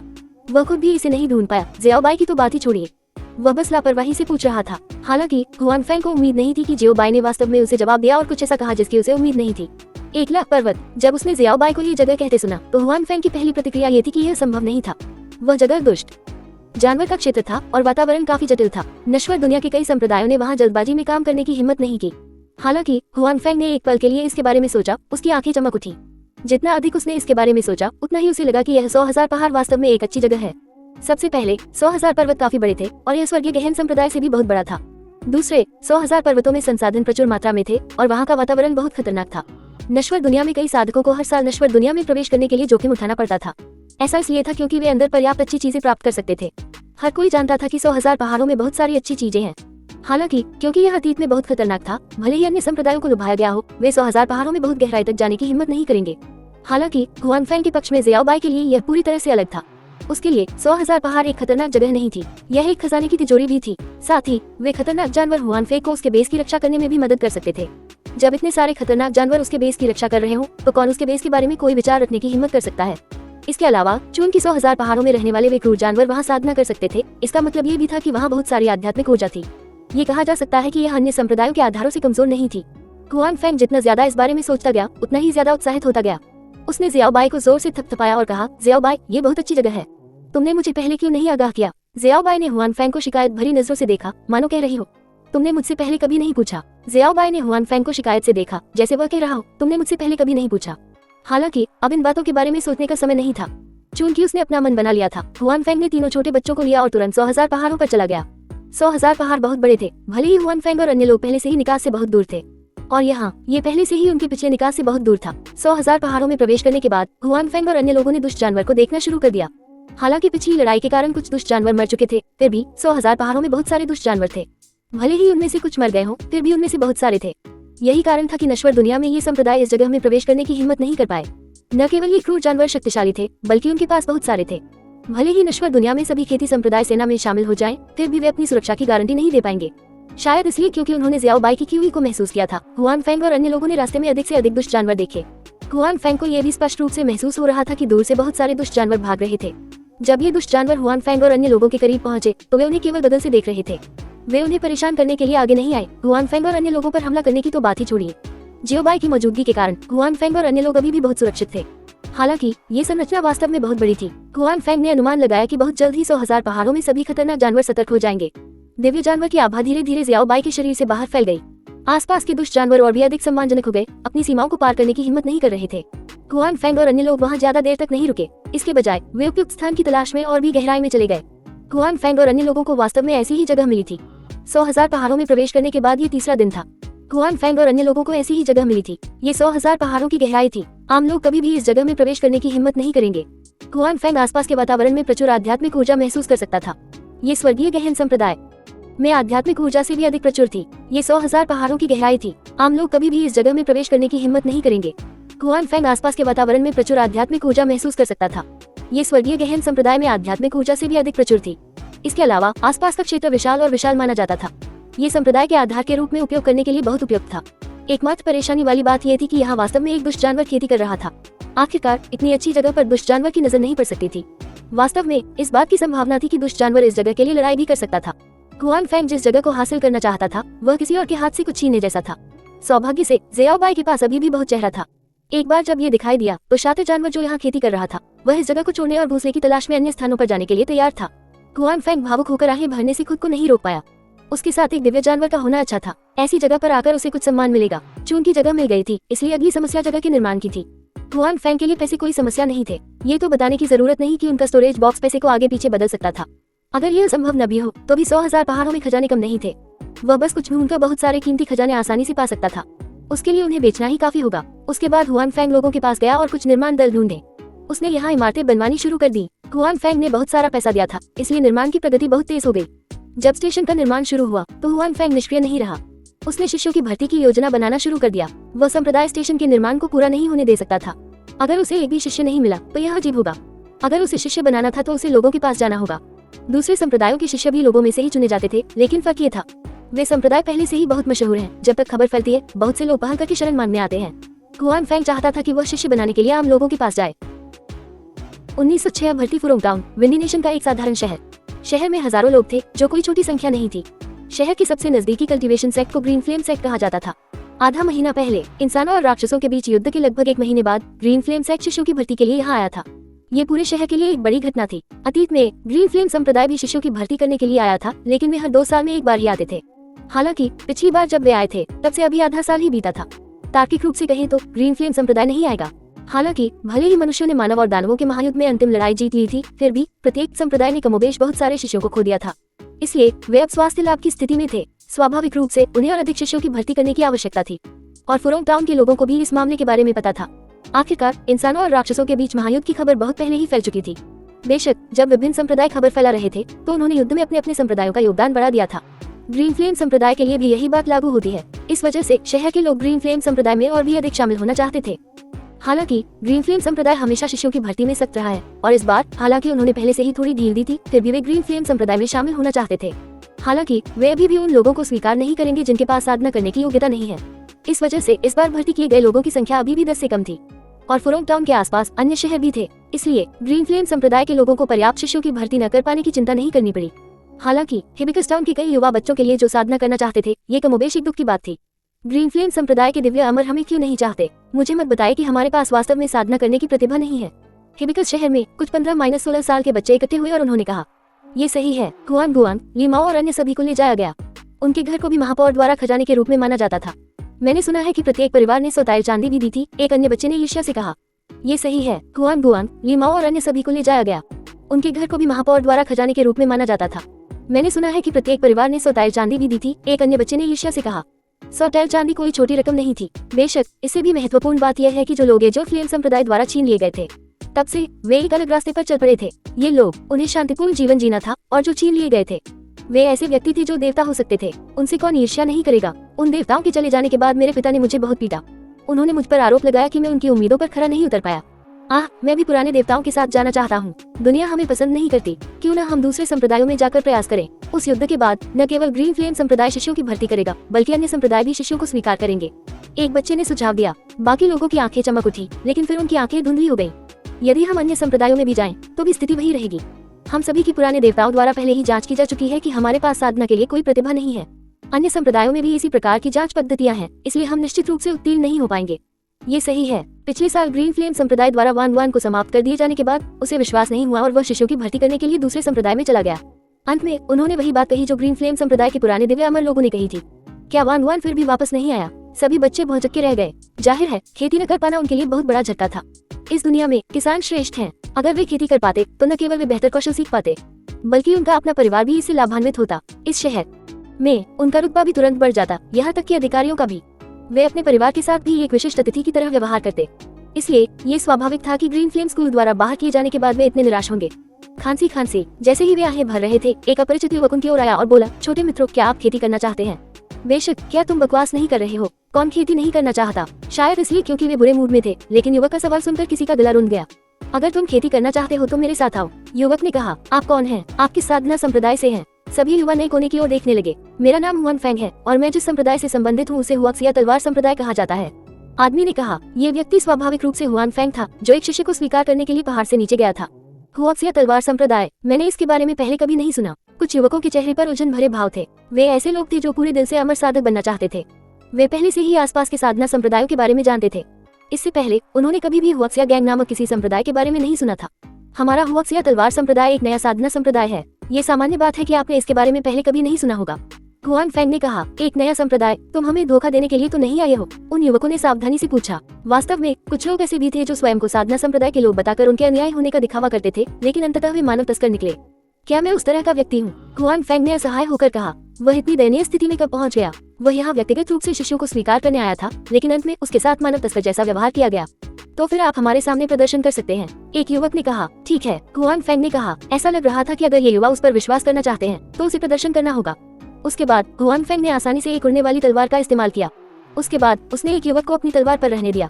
थोड़ी देर उसके साथ उड़ने के बाद युवक उत्साह में चिल्लाया। वे अमर लोगों को हवा में उड़ते हुए देख रहे थे। वे अपने आप कैसे उड़ सकते थे? इसलिए आसमान से नीचे आने के बाद युवक ने सबसे पहले हुआन फेंग पर अपना भरोसा जताया और उसे अपने साथ ले जाने के लिए कहा। जहाँ तक अन्य युवकों की बात है, इस समय उनकी आंखें हुआन फेंग को देखते हुए चमक रही थी।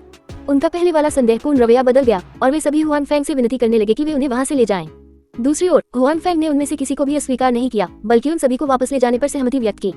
मास्टर हुआन, यद्यपि हम सभी साधना करना चाहते हैं, लेकिन हम सभी को पहले एज ऑफ फ्लेम संप्रदाय द्वारा अस्वीकार कर दिया गया था और आपने हमें इस तरह से स्वीकार कर लिया। हमारी परीक्षा मत लीजिए। क्या आपको नहीं लगता कि आपके संप्रदाय का संप्रदाय नेता नाराज होगा? एक युवा व्यक्ति खुद को पूछे बिना नहीं रह सका। अन्य युवकों ने भी चिंतित भाव से हुआन फेंग को देखा। हालांकि वे सभी हुआन फेंग द्वारा ले जाए जाने से डरते थे, लेकिन वे थोड़े चिंतित थे जब उन्होंने देखा कि हुआन फेंग उन्हें इतनी आसानी से ले जा रहा है। आखिरकार, चाहे वह कोई भी संप्रदाय हो जिसने शिष्यों को लिया हो, शिष्यों को लेने से पहले। हालांकि हुआन फेंग ने कोई परीक्षा नहीं ली। वह उन्हें ले जाना चाहता था, खासकर तब जब उन्हें ग्रीन फ्लेम संप्रदाय द्वारा अस्वीकार कर दिया गया था।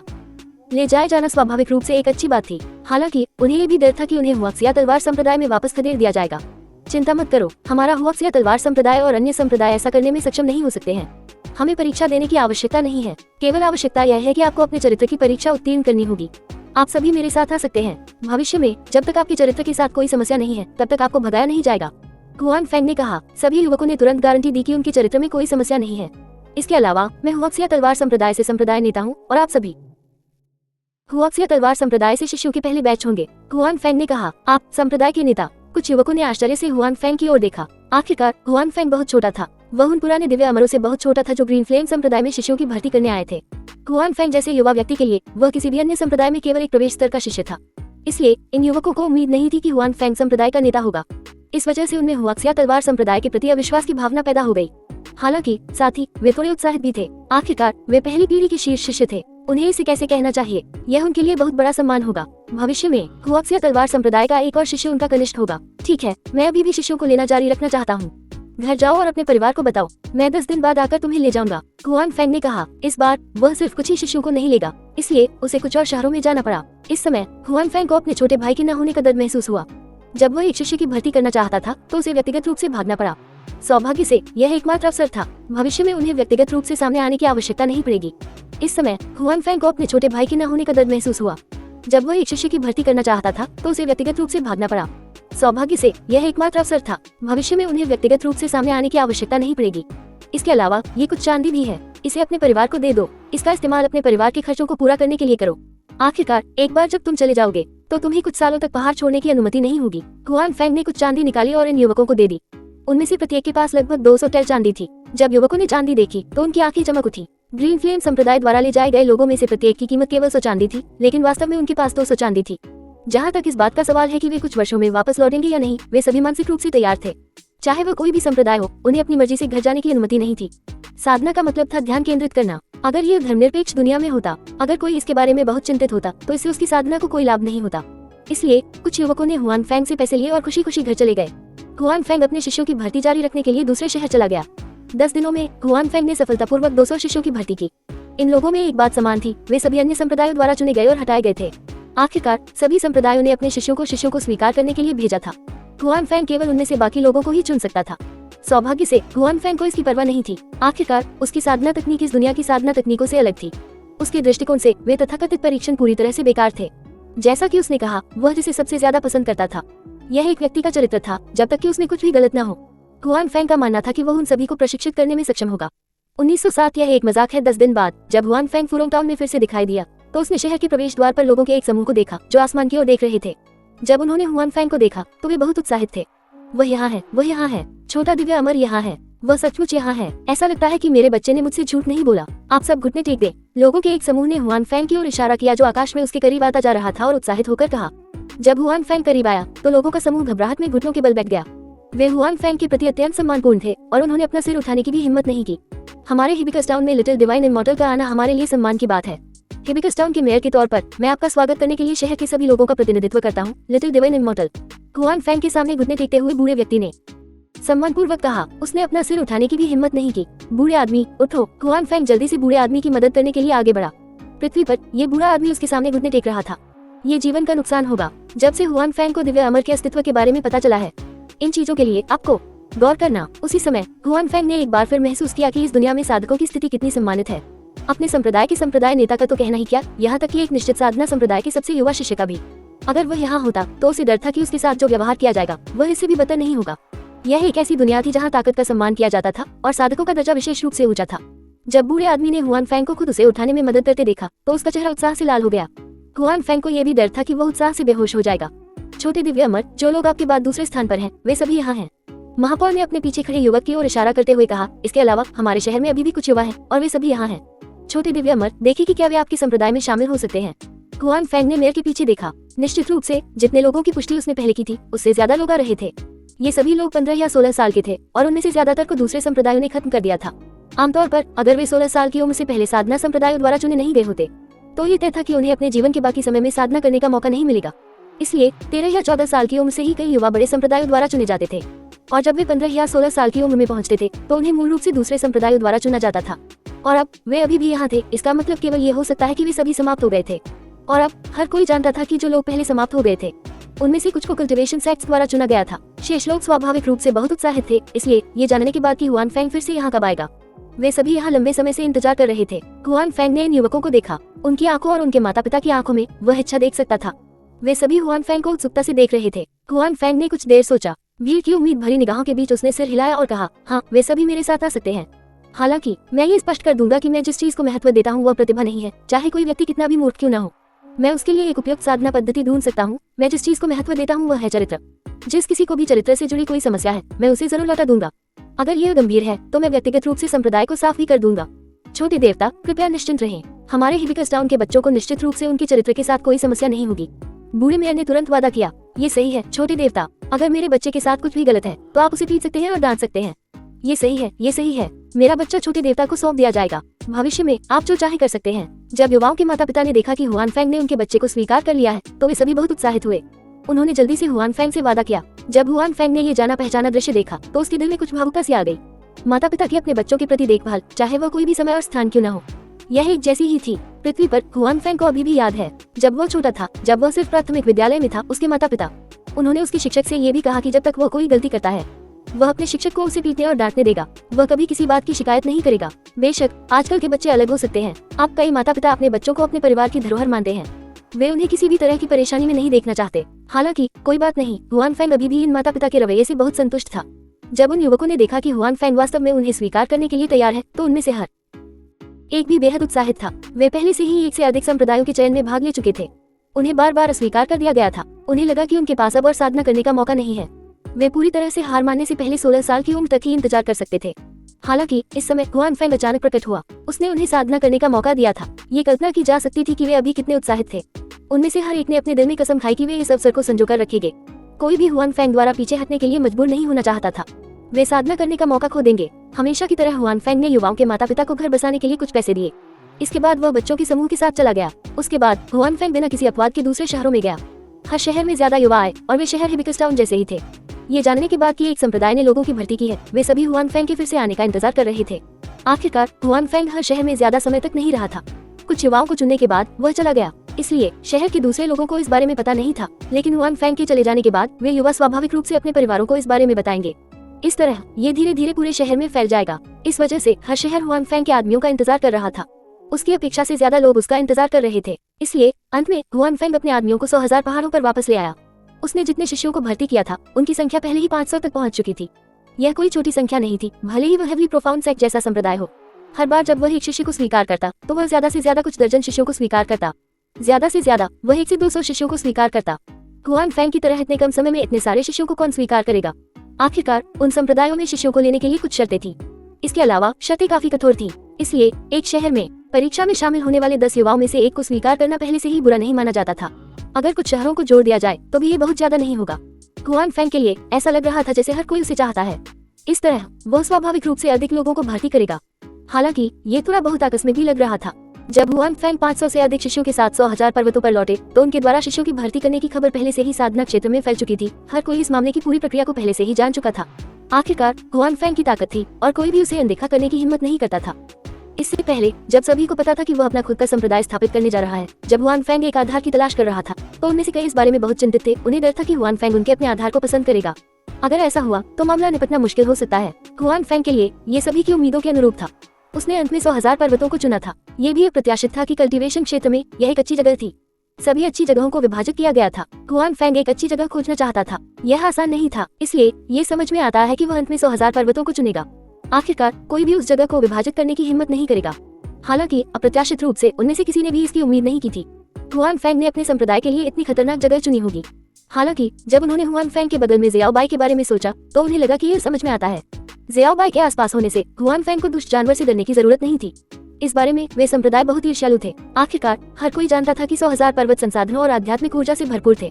अगर यह इस तथ्य के लिए नहीं होता कि उन दुष्ट जानवरों को वास्तव में तुच्छ नहीं माना जाता तो वे लंबे समय से अन्य संप्रदायों द्वारा कब्जा कर लिए गए होते।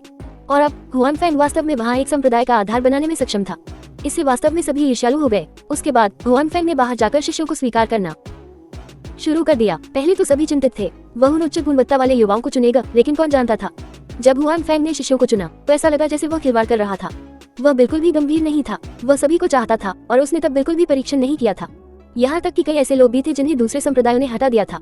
वे सभी लोग साधना के लिए अनुपयुक्त साबित हुए। हालांकि हुआन फेंग को इन लोगों की परवाह नहीं थी। उसने उन सभी को अपने संप्रदाय में स्वीकार कर लिया। उसने उन सभी का सच्चे दिल से स्वागत किया। मूल रूप से जो लोग अभी भी हुआन फेंग से थोड़ा सावधान थे, उन्होंने 100,000 पहाड़ों जैसी अच्छी जगह चुनी थी। लेकिन इस समय वे मदद नहीं कर सकते थे, लेकिन आराम कर सकते थे। 100,000 पर्वत एक अच्छी जगह थी। इसमें संसाधन और आध्यात्मिक ऊर्जा थी। हालांकि अगर साधना के लिए कोई भी उपयुक्त नहीं था तो चाहे कितने भी संसाधन और आध्यात्मिक ऊर्जा क्यों न हो। और अब हुआन फेंग ने चुना था। वे सभी अन्य संप्रदायों द्वारा समाप्त कर दिए गए थे और साधना के लिए अनुपयुक्त साबित हुए थे। फिर अब चिंता करने की कोई जरूरत नहीं थी। 100,000 पर्वत एक अच्छी जगह थी। इसमें संसाधन और आध्यात्मिक ऊर्जा थी। हालांकि अगर साधना के लिए कोई भी उपयुक्त नहीं था तो चाहे कितने भी संसाधन और आध्यात्मिक ऊर्जा क्यों न हो। और अब हुआन फेंग ने चुना था। वे सभी अन्य संप्रदायों द्वारा समाप्त कर दिए गए थे और साधना के लिए अनुपयुक्त साबित हुए थे। फिर अब चिंता करने की कोई जरूरत नहीं थी। संप्रदाय के कई उच्च अधिकारियों को भी इस मामले के बारे में पता चला। उन्हें लगा कि हुआन फेंग वास्तव में उनके साथ खेल रहा था। एक शिष्य ऐसे शिष्य को कैसे स्वीकार कर सकता है। ऐसा लग रहा था कि यह हुआक्सिया तलवार संप्रदाय का शिष्य था। होंगलॉन, तारांकन। पहले कुछ लोग चिंतित थे कि हुआन फेंग के संप्रदाय के विकास से उनके अपने संप्रदाय पर असर पड़ेगा। अब मूल रूप से कोई भी इस तरह से नहीं सोचेगा। हुआन फेंग के संप्रदाय का कभी विकास नहीं होना तय था। जब मिंग यांगहुआ को इस मामले के बारे में पता चला तब भी वह हुआन फेंग के बारे में चिंतित थी। वह सोच रही थी कि क्या उसे हुआन फेंग को याद दिलाना चाहिए। हालांकि उसने सहज रूप से महसूस किया कि हुआन फेंग एक अविश्वसनीय व्यक्ति नहीं था। हालांकि वह ये भी नहीं समझ पाई कि हुआन फेंग ऐसा क्यों करेगा। उसने ऐसा क्यों किया। बेशक हुआन फेंग को नहीं पता था कि वे लोग क्या सोच रहे थे। हालांकि अगर वह जानता भी तो शायद उसे इसकी परवाह नहीं होती। उन लोगों की नजर में कचरा जरूरी नहीं कि उसकी जैसा ही हो। इस समय हुआन फेंग अपने 500 से ज्यादा शिष्यों का नेतृत्व कर रहा था। 100,000 पहाड़ों के शिविर की ओर वापस जाते समय ये शिष्य, उनमें से हर एक बहुत डरा हुआ था। अगर हुआन फेंग उनके साथ न होता तो वे बहुत पहले ही पीछे मुड़कर भाग गए होते।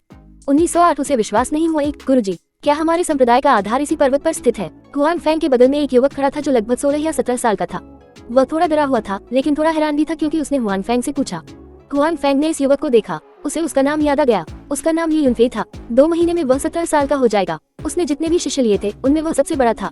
आमतौर पर जो 16 साल की उम्र में संप्रदाय की परीक्षा पास नहीं कर पाते, उन्हें मूल रूप से साधना का कोई मौका नहीं मिलता। दूसरी ओर ली युनफे एक ऐसा व्यक्ति था जिसे समाप्त कर दिया गया था। हालांकि वह साधना से ग्रस्त था, भले ही उसे कई संप्रदायों द्वारा समाप्त कर दिया गया हो। उसे साधना करने के लिए दृढ़ निश्चय होना चाहिए। उसने पहले ही कई संप्रदायों में जाकर साधना करने का अनुरोध करने की पहल की थी। बेशक बिना किसी अपवाद के उसे अस्वीकार कर दिया गया, और इस बार हुआन फैंग ने उसे शुरू में स्वीकार नहीं किया। उसे खबर मिली थी और वह भागकर आया था, और इस समय वह घर पर नहीं था, वह बाहर था, क्योंकि यहाँ हाल ही में एक संप्रदाय ने शिष्यों को स्वीकार किया था।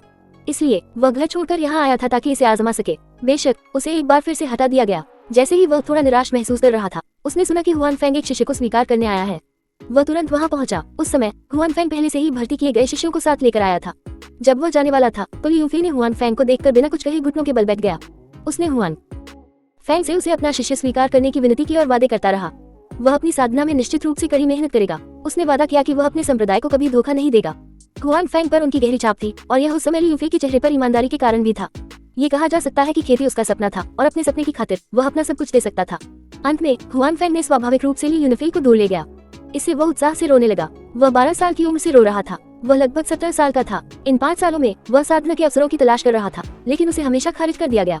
उसे हटा दिया गया। जैसे जैसे वह बड़ा होता गया, उसे खुद पर भी शक होने लगा। क्या ये वास्तव में साधना के लिए उपयुक्त नहीं था? हुआन फैंग की शक ने उसकी किस्मत बदल दी थी। इस वजह से वह अपने दिल में हुआन फैंग का बहुत आभारी था।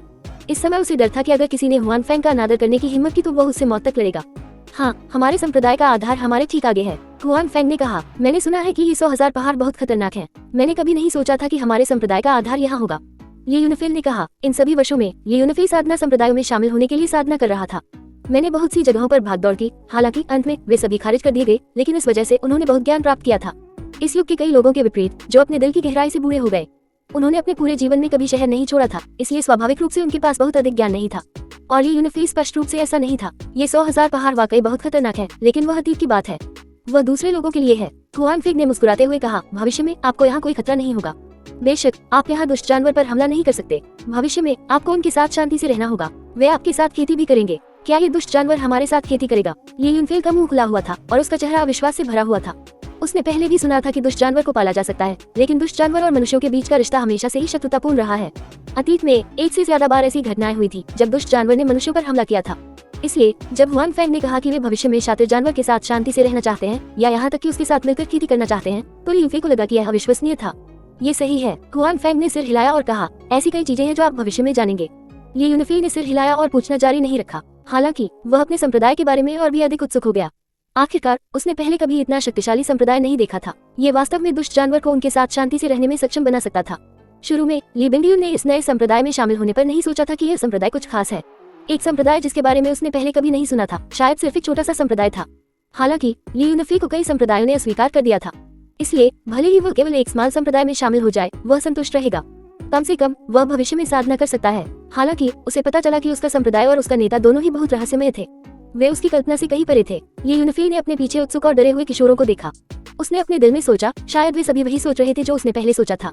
उन्हें लगा कि यह हुआक्सिया तलवार संप्रदाय बस एक छोटा सा संप्रदाय है, शायद यह संप्रदाय उसे जाने देगा। कई अन्य लोगों ने जो देखा उससे वे चौंक गए। एक दिन बाद वे अंततः संप्रदाय के मुख्यालय में पहुंचे। संप्रदाय के मुख्यालय में पहुंचने के बाद उन्होंने जो देखा वह उसकी चारों ओर घूमती आध्यात्मिक ऊर्जा नहीं थी।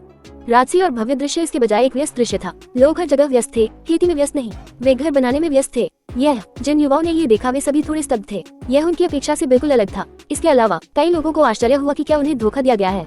ये कल्टीवेशन साइट नहीं था, बल्कि एक निर्माण स्थल था। हमारे संप्रदाय का आधार अभी भी निर्माणाधीन है। इस समय अवधि के दौरान आप सभी को वहां जाकर मदद करनी चाहिए। इस संप्रदाय का आधार जल्द से जल्द बनाने की कोशिश करें। हुआन फैंग ने 500 से अधिक युवकों से कहा। वे युवक निराशा से एक दूसरे की ओर देखने लगे। अंत में एक युवक बाहर आया और संदेह भरे चेहरे के साथ बोला, हम यहाँ खेती करने आए हैं, काम करने नहीं। छोटे मालिक, मैंने घर पर कभी इस तरह का काम नहीं किया। हुआन फैंग ने उस युवक की तरफ देखा। उसने एक खूबसूरत ब्रोकेड लबादा पहना हुआ था और उसमें कुलीनता का भाव था। जाहिर है उसका परिवार बहुत अमीर था। आप ऐसा नहीं करना चाहते? हुआन फैंग ने धीरे से पूछा। जब हुआन फैंग ने उसकी ओर देखा तो युवक थोड़ा घबरा गया, लेकिन फिर भी उसने कहा, मैं यह नहीं करना चाहता। ये जगह खेती करने की जगह नहीं लगती। तुम झूठे हो। तुमने हमसे झूठ बोला कि हम यहाँ आकर तुम्हारे लिए काम करें। क्या आप भी ऐसा ही सोचते हैं? हुआन फैंग ने पूछा। ये सही है। युवक ने अपना सिर उठाया और कहा। हुआन फैंग ने दूसरों की तरफ देखा और पाया कि उनमें से कई के चेहरे पर संदेह के भाव थे। फिर उसने दूसरों से पूछा, तुम में से और कौन ऐसा सोचता है? सब लोग, उससे मत डरो, वह तो बस ठग है, वह कोई दिव्यामर नहीं है जो साधना करता है। हम सब उसके द्वारा धोखा खा गए हैं, हमें घर जाना है। युवक ने भी ऊंची आवाज में कहा, हाँ, हम घर जाना चाहते हैं। किसी ने बाहर खड़े होकर कहा, तुम एक झूठे हो। हुआन फेंग ने एक एक करके बाहर खड़े युवकों को देखा। उसके चेहरे पर बहुत गुस्सा था। उसे लगा कि साधना शुरू करने से पहले उनमें से कुछ को हटाना उसके लिए कोई बुरी बात नहीं थी।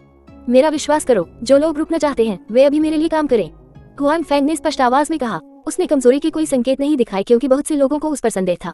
उसकी आवाज अभी भी ऐसी लग रही थी जैसे वह आदेश दे रहा हो। कई युवा जो चुप थे एक दूसरे की तरफ देखने लगे। जाहिर है वे भी झिझक रहे थे। मुझे मास्टर पर विश्वास है, ये यूनिफी सबसे पहले सामने आया। फिर उसने आगे बढ़कर निर्माण स्थल की ओर कदम बढ़ाया। मैं भी मास्टर जी पर विश्वास करता हूँ। एक नेता के साथ कुछ लोग तुरंत उससे सहमत हो गए। मैं भी रहूंगा। एक के बाद एक युवा निर्माण स्थल की ओर बढ़े और काम करना शुरू कर दिया। आखिरकार जब हुआन फेंग बाहर था तो वह उनके सामने था। कई लोगों का मानना था कि उसने खुद को दिखाया है। वह युवक जिसे शुरू से ही हुआन फेंग पर शक था अभी भी अहंकार से वही खड़ा था। उसके इर्द गिर्द कई लोग थे। ये लोग हुआन फेंग की बातों से प्रभावित नहीं थे और उनकी उसकी मदद करने की कोई मंशा नहीं थी। आप सभी को लगता है कि मैं झूठा हूँ? हुआन फेंग ने उन आखिरी 100 लोगों की ओर देखा जो हिले नहीं थे और पूछा, ये सही है, तुम झूठे हो, हमें भेज दो। युवक ने कहा, जियो बाय। हुआन फेंग चिल्लाया। हवा में भरी जियो बाय अचानक कहीं से उछल पड़ी जिससे वे युवक डर गए। अपने छोटे भाइयों से कहो कि वे उन्हें दूर भेज दे। हुआन फेंग ने कहा। हालांकि इन युवकों को शक था कि वह झूठा है, लेकिन हुआन फेंग का उन पर गुस्सा करने का कोई इरादा नहीं था। आखिरकार वह उनके माता पिता के हाथों में था। अब वे और नहीं रहना चाहते थे। हुआन फेंग भी उन्हें वापस भेजना चाहता था। जियो बाय। हुआन फेंग चिल्लाया। हवा में भरी जियो बाय अचानक कहीं से उछल पड़ी जिससे वे युवक डर गए। हुआन फेंग ने कहा, अपने छोटे भाइयों से कहो कि वे उन्हें दूर भेज दे। हालांकि इन युवकों को शक था कि वह झूठा है, लेकिन हुआन फेंग का उन पर गुस्सा करने का कोई इरादा नहीं था। आखिरकार वह उनके माता पिता के हाथों में था। अब वे और नहीं रहना चाहते थे। हुआन फेंग भी उन्हें वापस भेजना चाहता था। खेती के लिए पीछे न रुकना उनका अपना नहीं बल्कि उनका नुकसान था। जियाओ बाई ने उन लोगों को एक ठंडी नजर से देखा। उसके बाद उसने अपना सिर आसमान की ओर उठाया और चिल्लाया। उसके बाद उड़ते हुए खतरनाक जानवरों का एक समूह उड़ गया। जब उन्होंने उड़ते हुए दुष्ट जानवरों के काले समूह को देखा तो वे युवा चौंक गए। वे सिर्फ साधारण लोग थे, इसलिए वे अभी भी इस तरह के क्रूर उड़ने वाले दुष्ट जानवरों से डरते थे। सौभाग्य से इन उड़ने वाले दुष्ट जानवरों ने उन पर हमला नहीं किया। वे तुम्हें वापस भेज देंगे। हुआन फेंग की बात समाप्त होने के बाद वह मुड़ा और चला गया। अब उसने उन पर कोई ध्यान नहीं दिया। हुआन फेंग को जाते देख उन युवकों ने निराशा में एक दूसरे को देखा। हुआन फेंग ने उन्हें कुछ भी नहीं समझाया और जब उन्होंने देखा कि कैसे ये शातिर जानवर हुआन फेंग की बातें सुनते हैं तो उनके कुछ दिल पहले ही डगमगा चुके थे और वे पीछे रहना चाहते थे। हालांकि जैसे ही ये लोग कुछ कहना चाहते थे जियाओ बाई ने उन पर दहाड़ लगाई जिससे उन्हें कुछ कदम पीछे हटने पर मजबूर होना पड़ा। चलो चलें, इस तरह की जगह में याद रखने जैसा कुछ भी नहीं है। कड़ाईदार कपड़े पहने युवक ने कहा। फिर वह जल्दी से एक उड़ते हुए क्रूर जानवर की पीठ पर चढ़ गया। कुछ अन्य युवा झिझक रहे थे और उनमें से कुछ को अपने दिल में हुआन फेंग पर विश्वास नहीं था। हालांकि कोई बात नहीं, हुआन फेंग पहले ही जा चुका था। भले ही वे रुकना चाहते हो, हुआन फेंग शायद उन्हें अब और नहीं लेगा। इसलिए सभी तरह के विचारों वाले 100 या उससे ज्यादा युवा उड़ते हुए दुष्ट जानवर की पीठ पर चढ़ गए। हालांकि उड़ते हुए दुष्ट जानवर की मदद से वे धीरे धीरे ऊपर उड़े और 100,000 पहाड़ों से बाहर निकलने लगे। बचे हुए 400 या उससे ज्यादा नौजवानों ने भी आसमान में उड़ते हुए खतरनाक जानवर को देखा। उन्होंने उन लोगों को देखा जिनसे वे अभी अभी परिचित हुए थे और इस जगह से चले गए। अपने दिल में वे सोच रहे थे कि उनका चुनाव सही था या नहीं। 1909 वह आधिकारिक तौर पर एक शिष्य था। हुआन फेंग 100 से ज्यादा शिष्यों के चले जाने से बहुत दुखी नहीं था, या शायद वह नाराज था। इन लोगों को मूल रूप से उसने ही चुना था। इसके अलावा उसने औपचारिक रूप से उन्हें अपने शिष्यों के रूप में स्वीकार नहीं किया था, इसलिए उन्हें उसका सच्चा शिष्य नहीं माना गया। इसके अलावा उसने उन्हें अभी तक कुछ भी नहीं सिखाया था। ये कहा जा सकता है कि उन पर एक दूसरे का कोई कर्ज नहीं था। बेशक प्रत्येक परिवार ने पहले जो 200 टन चांदी खर्च की थी वह व्यर्थ थी। सौभाग्य से हुआन फेंग के पास उस पैसे की कमी नहीं थी। बेशक हुआन फेंग ने इसे दिल पर नहीं लिया खबर फैलने के बाद, लेकिन ये फिर से एक मजाक बन गया। कितने साल हो गए थे, घर भेजे जाने के बाद खबर फैल गई। जहाँ तक दूसरे कल्टीवेशन संप्रदायों का सवाल है, उन्हें जल्द ही इसके बारे में पता चल गया। इस मामले के बारे में सुनकर साधना संप्रदाय के लोग जोर से हंसने लगे। उन्होंने अभी तक अपनी साधना शुरू भी नहीं की थी, लेकिन अंत में उनमें से एक 5वां हिस्सा पहले ही भाग चुका था। दूसरे संप्रदायों के शिष्य अंदर आने के लिए हर संभव कोशिश कर रहे थे। वे संप्रदाय में बने रहना चाहते थे। हालांकि जब हुआन फेंग की बात आए तो वास्तव में बहुत से लोग थे जिन्होंने छोड़ने की पहल की। वे हुआन फेंग पर बिल्कुल भी विश्वास नहीं करते थे और उसके साथ खेती नहीं करना चाहते थे। बेशक साधना संप्रदाय के लोग हुआन फेंग के झूठे के रूप में उनके मूल्यांकन से सहमत नहीं थे। वे हुआन फेंग की ताकत जानते थे। कुछ तो जरूर होगा जिसने उन शिष्यों को सिखाया होगा, इसलिए हुआन फेंग झूठा नहीं था। बेशक यह अभी भी वही कहावत थी, मैं मजबूत हूँ। साधना स्तर की उच्च गुणवत्ता का मतलब यह नहीं था कि यह गुरु या संप्रदाय नेता बनने के लिए उपयुक्त था। इसलिए साधना संप्रदायों के अन्य लोग अभी भी हुआन फेंग को अपना गुरु मानते थे। किसी ने नहीं सोचा था कि हुआन फेंग वास्तव में इस संप्रदाय की देखभाल कर सकता है। विशेषकर इस घटना के बाद सभी को लगा कि हुआन फेंग का संप्रदाय अधिक समय तक टिक नहीं पाएगा। कई लोगों ने हुआन फेंग द्वारा संप्रदाय स्थापित करने की बात को भी मजाक की तरह लिया। कई लोग तो ये भी अनुमान लगा रहे थे कि हुआन फेंग का हुआक्स या तलवार संप्रदाय कितने दिनों तक टिक पाएगा, 1 महीने या 3 महीने। हुआन फेंग को नहीं पता था कि बाहरी दुनिया उसके बारे में क्या सोचती है, लेकिन वे पहले से ही उसे एक मजाक के रूप में मानते थे। वर्तमान में हुआन फेंग का ध्यान उस संप्रदाय के आधार पर केंद्रित था। अतिरिक्त धन की वजह से संप्रदाय के आधार का निर्माण शुरू में ही तेज हो गया था। 400 से अधिक मुक्त श्रम को जोड़ने पर यह गति स्वाभाविक रूप से तेज थी। इसलिए 400 से ज्यादा शिष्यों के एक महीने के लिए यहाँ आने के बाद हुआनफे की संप्रदाय का मुख्यालय आखिरकार बनकर तैयार हो गया। बेशक ये सिर्फ एक मोटा काम था, भविष्य में और भी इमारतें बनाई जाएंगी। स्टेशन का निर्माण पूरा होने के बाद निर्माण श्रमिकों को बाहर भेज दिया गया। केवल हुआक्सिया तलवार संप्रदाय के लोग, इस नए संप्रदाय, यहाँ रह गए थे। सटीक रूप से कहें तो केवल हुआनफैंग और उनके 400 शिष्य ही थे। विशाल चौक पर हुआनफैंग सबसे ऊपर की सीट पर बैठे थे। उनके 423 शिष्य उनके नीचे पंक्तिबद्ध होकर खड़े थे। वे उनके सामने घुटनों के बल बैठे थे। नमस्कार गुरु संप्रदाय नेता, सभी ने एक स्वर में कहा। हुआनफैंग ने 423 शिष्यों की ओर देखा और उसके चेहरे पर एक संतुष्ट मुस्कान आ गई। हालांकि उनमें से एक समूह पहले ही चला गया था, हुआनफैंग को बिल्कुल भी दया नहीं आई। इसके विपरीत वो पीछे रह गए लोगों से बहुत संतुष्ट था। ये लोग शायद वे सब समझ गए थे, इसलिए पिछले कुछ दिनों में कोई भी अब नहीं जाना चाहता था और वे काम करते समय बहुत गंभीर थे। खास तौर पर ली युनफेल। हुआनफैंग को उसके बारे में बहुत अच्छी धारणा थी। उस समय वो पहला व्यक्ति था जिसने कहा था कि वो पीछे रहेगा। उसके बाद उसने मदद करने में भी बहुत उत्साह दिखाया। इसके अलावा वो अक्सर दूसरों को प्रोत्साहित करता था। अन्यथा हुआनफैंग ने अनुमान लगाया कि उनमें से कुछ ने छोड़ने का विकल्प चुना होगा क्योंकि वे अब और नहीं टिक सकते थे। आखिरकार वे एक महीने से यहाँ थे। हुआनफैंग ने उन्हें केवल मजदूरों के रूप में माना। हालांकि उन्होंने खेती के बारे में कुछ भी नहीं बताया। हर कोई टिक नहीं सकता, सौभाग्य से, चाहे ये यूनिफे की वजह से था या क्योंकि उन्होंने खुद ही यह पता लगा लिया था। इन 423 लोगों ने वही रहने का फैसला किया। इसके अलावा अब किसी ने कोई शिकायत नहीं की। आज सभी लोग इस चौक पर, जो अभी अभी बनकर तैयार हुआ था, औपचारिक रूप से शिष्य बनने का समारोह मना रहे थे। आज से ये लोग हुआनफैंग के शिष्य थे और हुआक्सिया तलवार संप्रदाय के शिष्यों का पहला बैच भी थे। सभी ने लगातार 3 बार प्रणाम किया और तभी हुआनफैंग ने उन्हें जगाया। आज से आप सभी मेरे शिष्य होंगे। आप भी हुआक्सिया तलवार संप्रदाय के शिष्यों के पहले बैच हैं। आपको ये याद रखना चाहिए, भविष्य में चाहे साधना स्तर कितना भी गहरा क्यों न हो, अपनी शक्ति से दूसरों को धमकाना नहीं चाहिए। हुआनफैंग ने नीचे के शिष्यों को देखा और कहा, बेशक इसका मतलब यह नहीं है कि हम दूसरों के द्वारा धमकाए जा सकते हैं।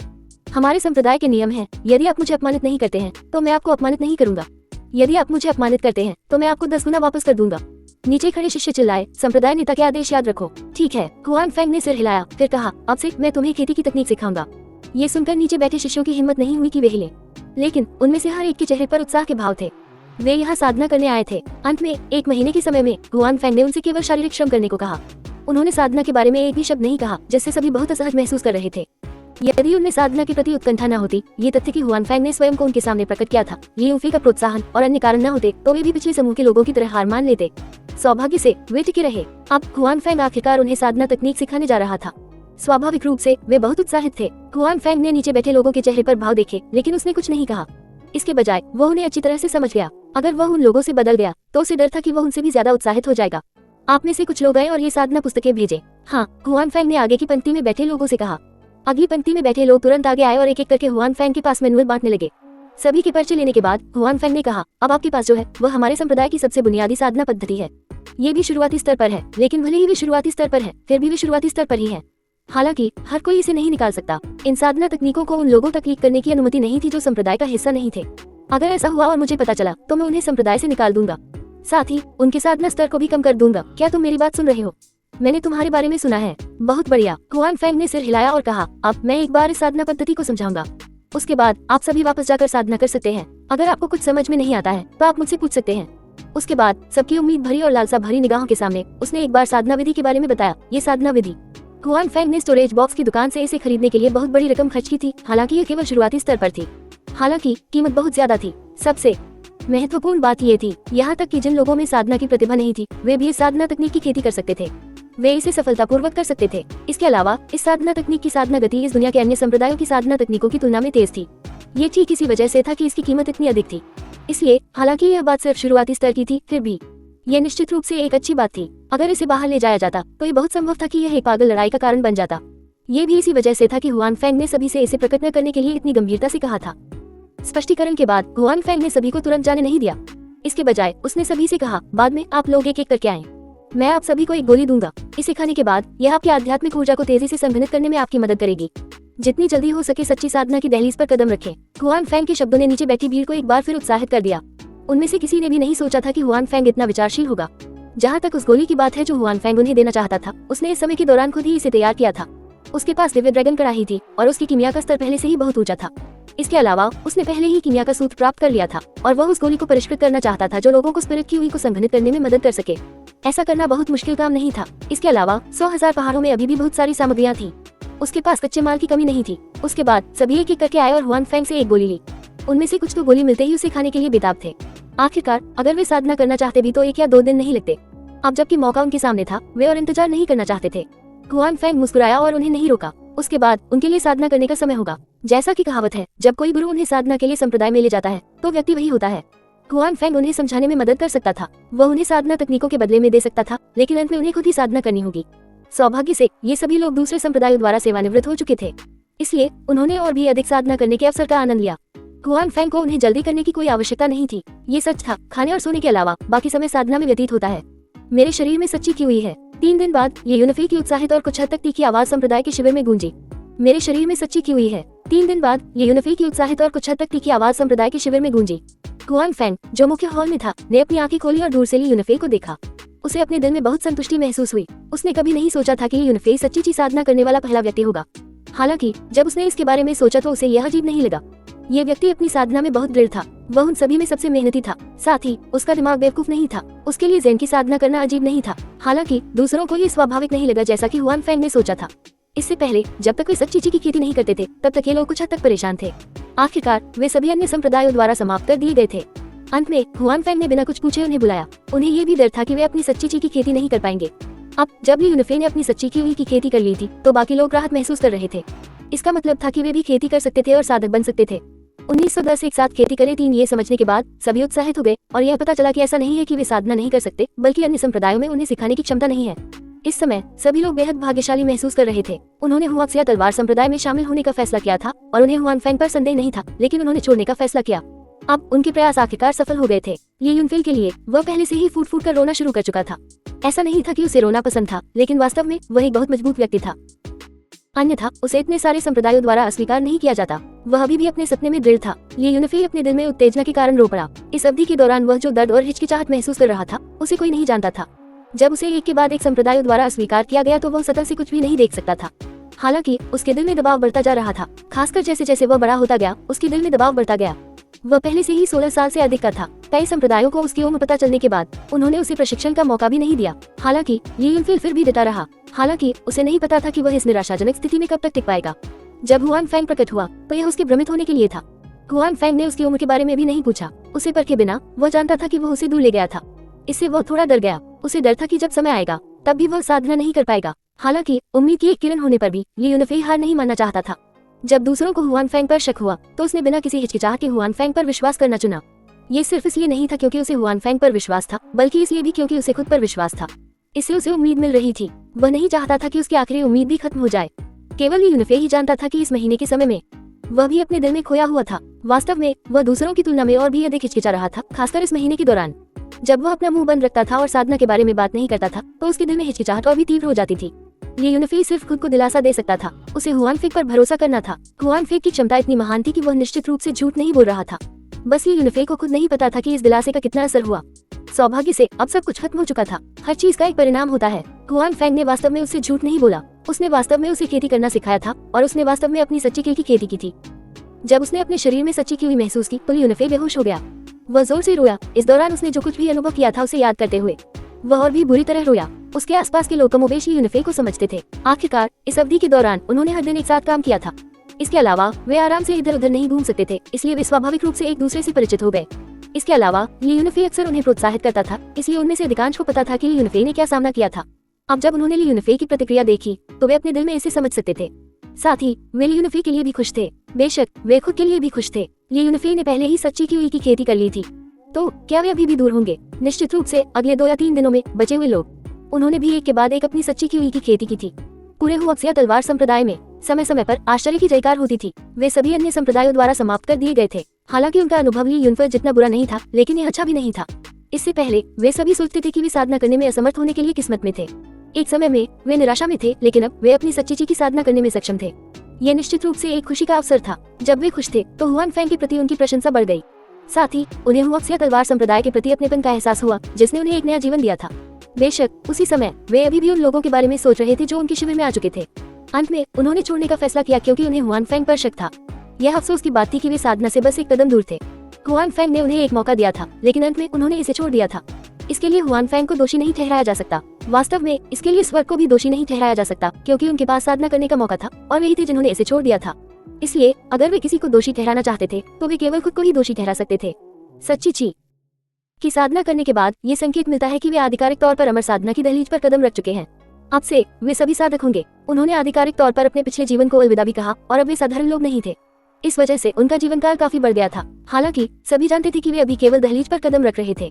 उन्हें अभी भी सच्ची सफलता प्राप्त करने में बहुत समय लगेगा। इस प्रकार सभी ने अगले समय को लगन से साधना में बिताया। उनके लिए साधना का अवसर प्राप्त करना आसान नहीं था, इसलिए स्वाभाविक रूप से उन्होंने इसे दूसरों की तुलना में अधिक संजोया।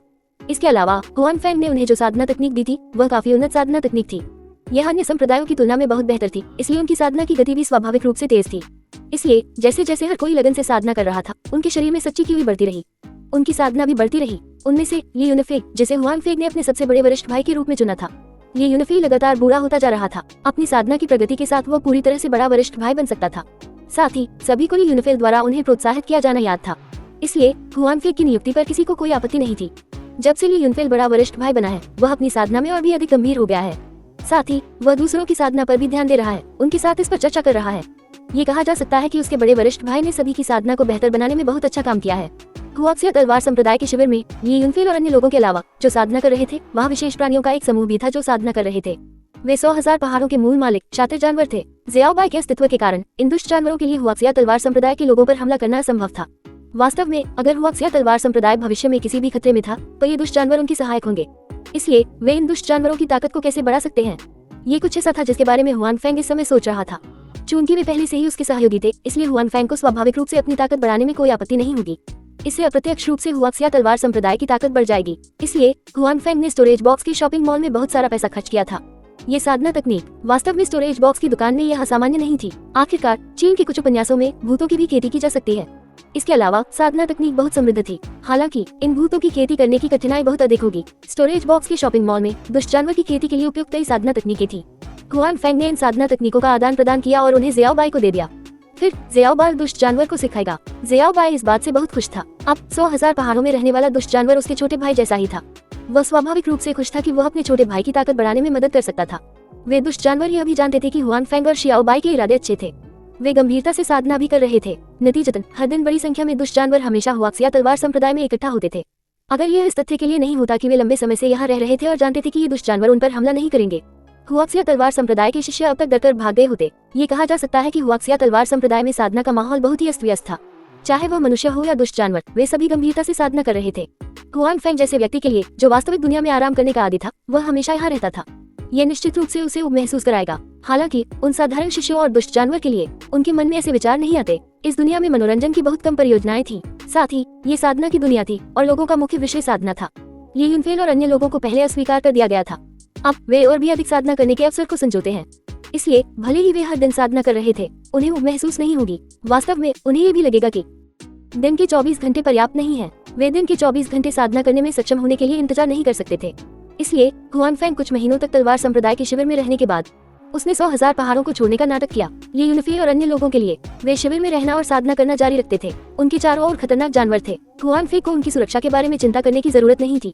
संप्रदाय का मुख्यालय, इसी तरह संप्रदाय को कुछ नहीं होगा। स्वर्गीय गहन संप्रदाय का आधार। संप्रदाय के नेता देहो ने अपने संप्रदाय द्वारा भर्ती किए गए नए शिष्यों के समूह को देखा और उनके चेहरे पर एक संतुष्ट मुस्कान उभरी।